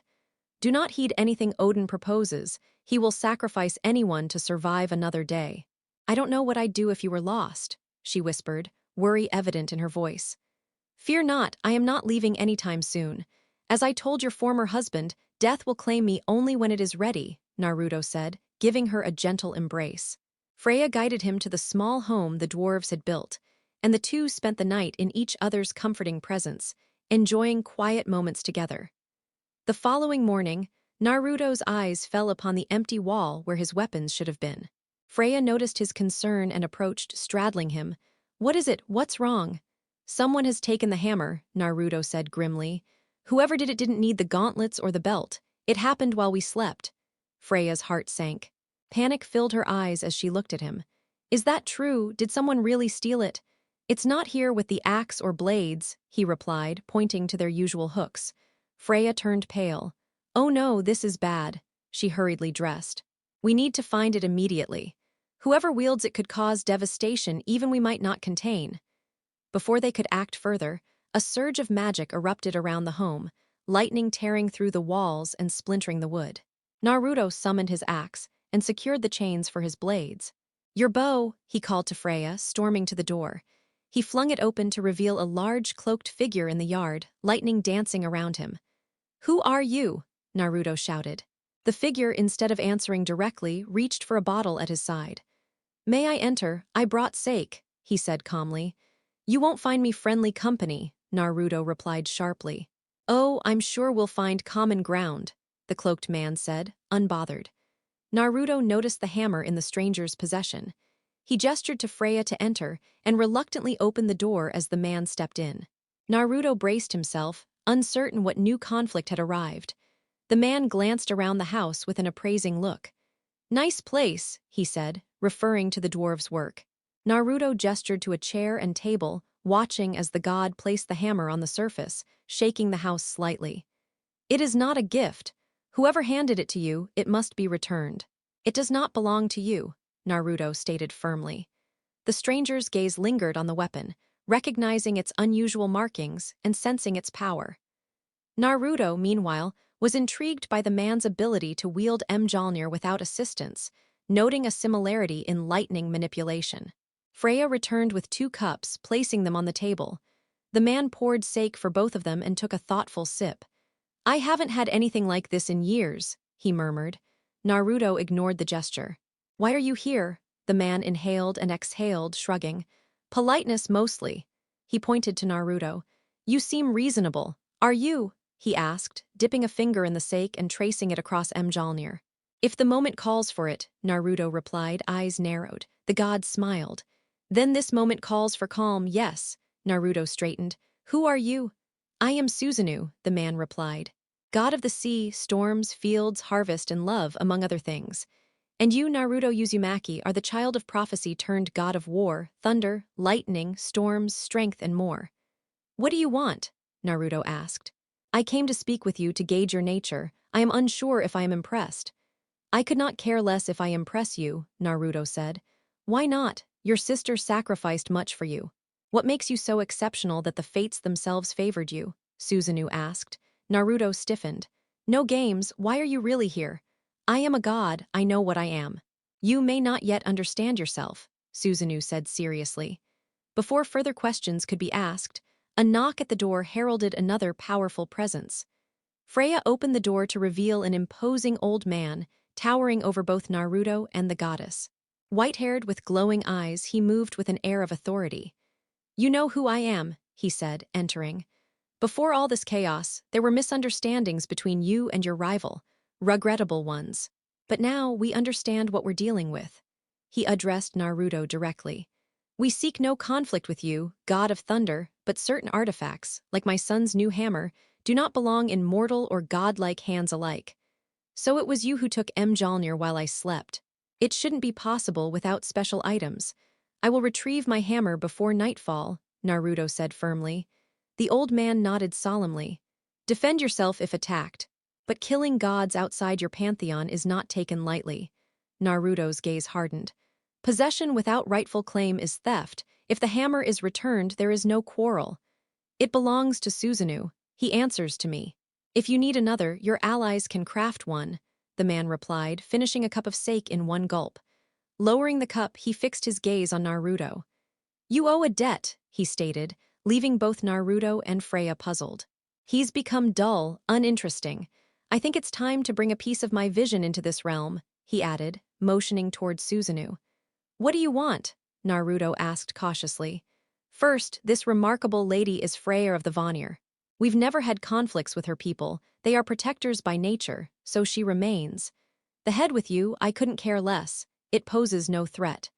The dwarves from the Norse lands, they may stay if they serve my kin and craft weapons of great power. You will fulfill your destiny, save this realm, defeat Sasuke Uchiha and those truly meant to fall, and then live here in peace. That's all, he explained. How does this arrangement sound to the newly titled God of Thunder? Simply put, we don't kill each other. You remain at home, avoid confrontation with me, and I will do the same, he offered, walking around the table to stand beside Susanoo. Of course, this means the dwarves will answer to me, their work advancing my rule. Once done, we're even, he smirked. To make things sweeter, I'll bind you in alliance with my daughter Amaterasu. Susanoo is ready to step aside, so you may claim him. You may also remain close to your Vanir goddess if it pleases you, raise a family, and safeguard your home. Return here and live without worry. Isn't that all you truly want? So, what say you? Naruto already knew his answer. He glanced between the elder god and Susanoo, then stood. Taking a step forward, his gaze hardened. No, he would never let the dwarves be enslaved. The elder god sighed and moved past him to Susanoo. Don't waste all day, he remarked, disappearing soon after. Susanoo exhaled, slapping his hand against his leg in annoyance. He stood and muttered, "'Bout time," as sparks danced from Mjolnir in his hand. Before Naruto could react, the hammer struck his chest, propelling him through the roof and beyond the village limits. I've awaited this. In my realm, we honor blood payments. What you took from my family must be repaid, Susanoo growled, eyes gleaming with battle lust. Naruto swung, but Susanoo laughed as they collided with a rocky outcrop. Debris scattered as they crashed into stone, their struggle continuing fiercely. Naruto struck, Susanoo countered, and the fight escalated into a relentless display of power, Mjolnir clashing with Naruto's glowing axe. They arrived at the final valley. That was for Izanagi rejecting me. Now show me this child of prophecy, Susanoo snarled. With that, the gods charged, their wrath filling the battlefield. XXX, the two combatants clashed, energy and fury radiating from them. Is this the one to make or break my pantheon? Pathetic, Susanoo barked. I care not for the gods' whims. Mortals suffer from their greed, Naruto retorted. Susanoo sneered, swinging Mjolnir to launch Naruto into the air. The storm god's blows were rapid and sharp, forcing Naruto into a defensive stance. Naruto parried, kicked, and summoned his shield as lightning and energy raged around them. Can't fight without your axe, coward, Susanoo taunted. Naruto ignored him, focusing on the battle. Sparks flew, stone shattered, and fire erupted beneath their feet as blows were exchanged with brutal precision. Susanoo headbutted, lifted, and slammed Naruto into the ground repeatedly. Yet Naruto rose, axe ablaze with golden fire, eyes burning with determination. A dance of strikes continued, Naruto relentless, Susanoo countering, each attack met with equal ferocity. The battlefield became a storm of energy, fists, and debris. Naruto's burning fists struck with unyielding force, shoving Susanoo back, smashing walls and scattering rocks. Now we're talking, Susanoo exclaimed, thrilled by the chaos. Naruto pressed on, delivering a barrage of attacks, alternating punches, kicks, and powerful slashes with Jarngraper. The strikes landed with precision, a storm of offense leaving Susanoo struggling to defend. Naruto's rage was unstoppable, his hands aflame, the ground scorched beneath him. The combat escalated, blows raining from every angle, hammer and shield meeting axe and fire. Susanoo was driven back, pushed to the limit, each attack testing the god's strength. And still, Naruto advanced, his ferocity unbroken, a blazing force no god could easily withstand. Growling fiercely as Susanoo called Mjolnir forth once more, Naruto let out a roar as their weapons collided violently. Susanoo swung Mjolnir and kicked him squarely in the face, generating a storm of crackling lightning that spiraled toward Naruto.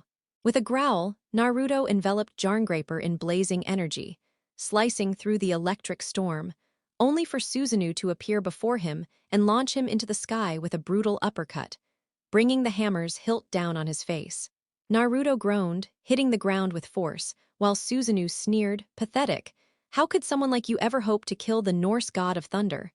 I defeated the previous god of thunder just like this, Naruto snarled, charging forward and unleashing relentless strikes. Susanoo barely evaded the flurry, though some blows landed, drawing dark laughter from him. Naruto's roar rang out as Susanoo struck him midair with Mjolnir, using his aerokinesis to stay aloft. Moments later, Naruto crashed into a wall, narrowly avoiding another hammer blow.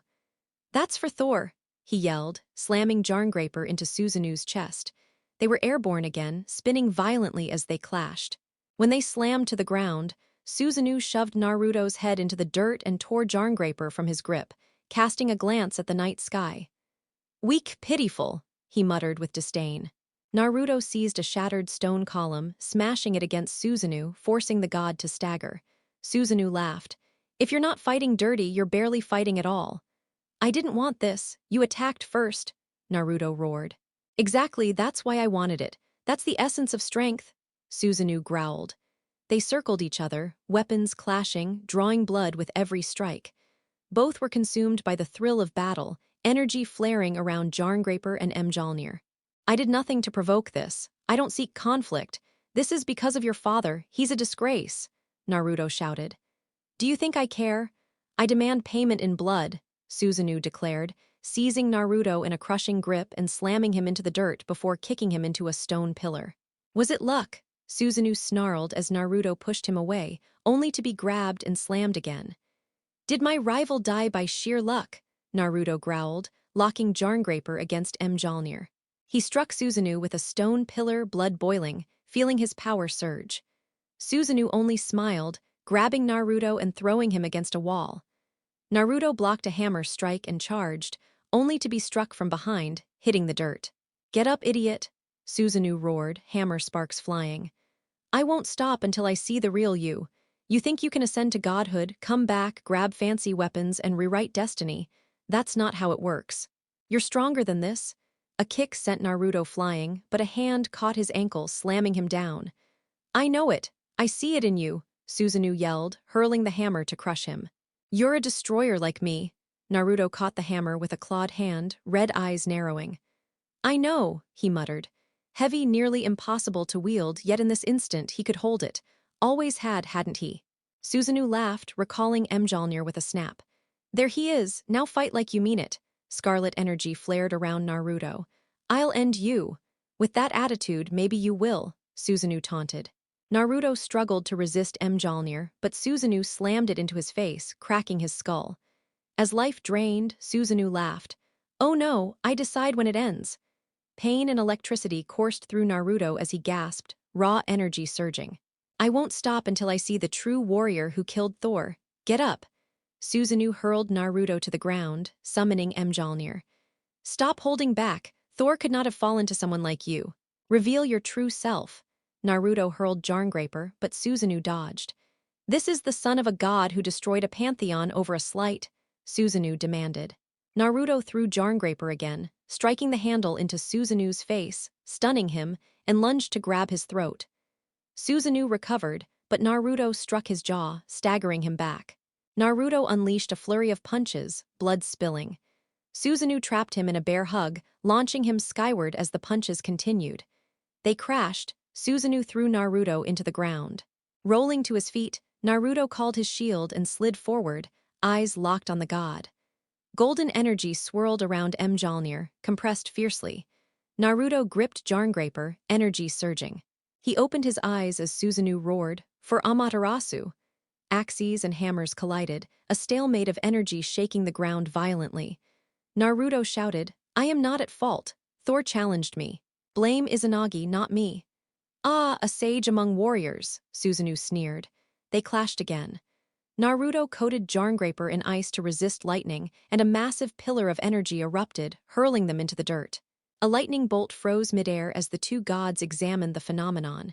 This feels familiar. What? Never mind, I don't need your advice. I want the god of war. The god of thunder who overthrew the previous one. Susanoo attacked with rapid strikes, forcing Naruto back. You began this, I will finish it, Naruto countered. Mjolnir smashed into his jaw, sending him dazed, dropping Jarngraper midair. Susanoo laughed darkly, but cried out as Jarngraper rejected him, burning his hand. Naruto reclaimed the axe with a spark, glaring venomously. This weapon obeys only its master, Susanoo. Mjolnir answers to Thor, yet I defeated him in combat. End this now, you cannot win. I don't need fancy weapons to kill you. Your life is mine, Susanoo shouted. Naruto flung Jarngraper at a cliff. A stone fragment missed. Susanoo's eyes glowed as energy arced around Mjolnir. Naruto focused on Jarngraper, compressing energy along its edge. Both opened their eyes. Now die, energy beams collided, turning the battlefield to smoke and fire. When the haze cleared, Susanoo charged, hammer raised, striking Naruto's shield to pieces before gripping his throat. I see why Thor fell even to you. But I'm not Thor, I don't care for you. And your lover, she has a role to play. Naruto snapped. Headbutting Susanoo, he unleashed a furious barrage of punches, letting rage and pain explode. Blood boiled as Susanoo staggered, then smiled, extracting a tooth from his mouth. There's the god of war. Naruto braced for the next attack.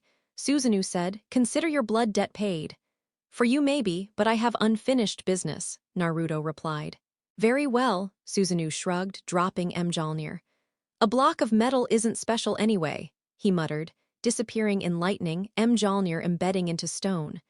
Naruto called it to his hand, replaced both weapons at his hips, and surveyed the destruction.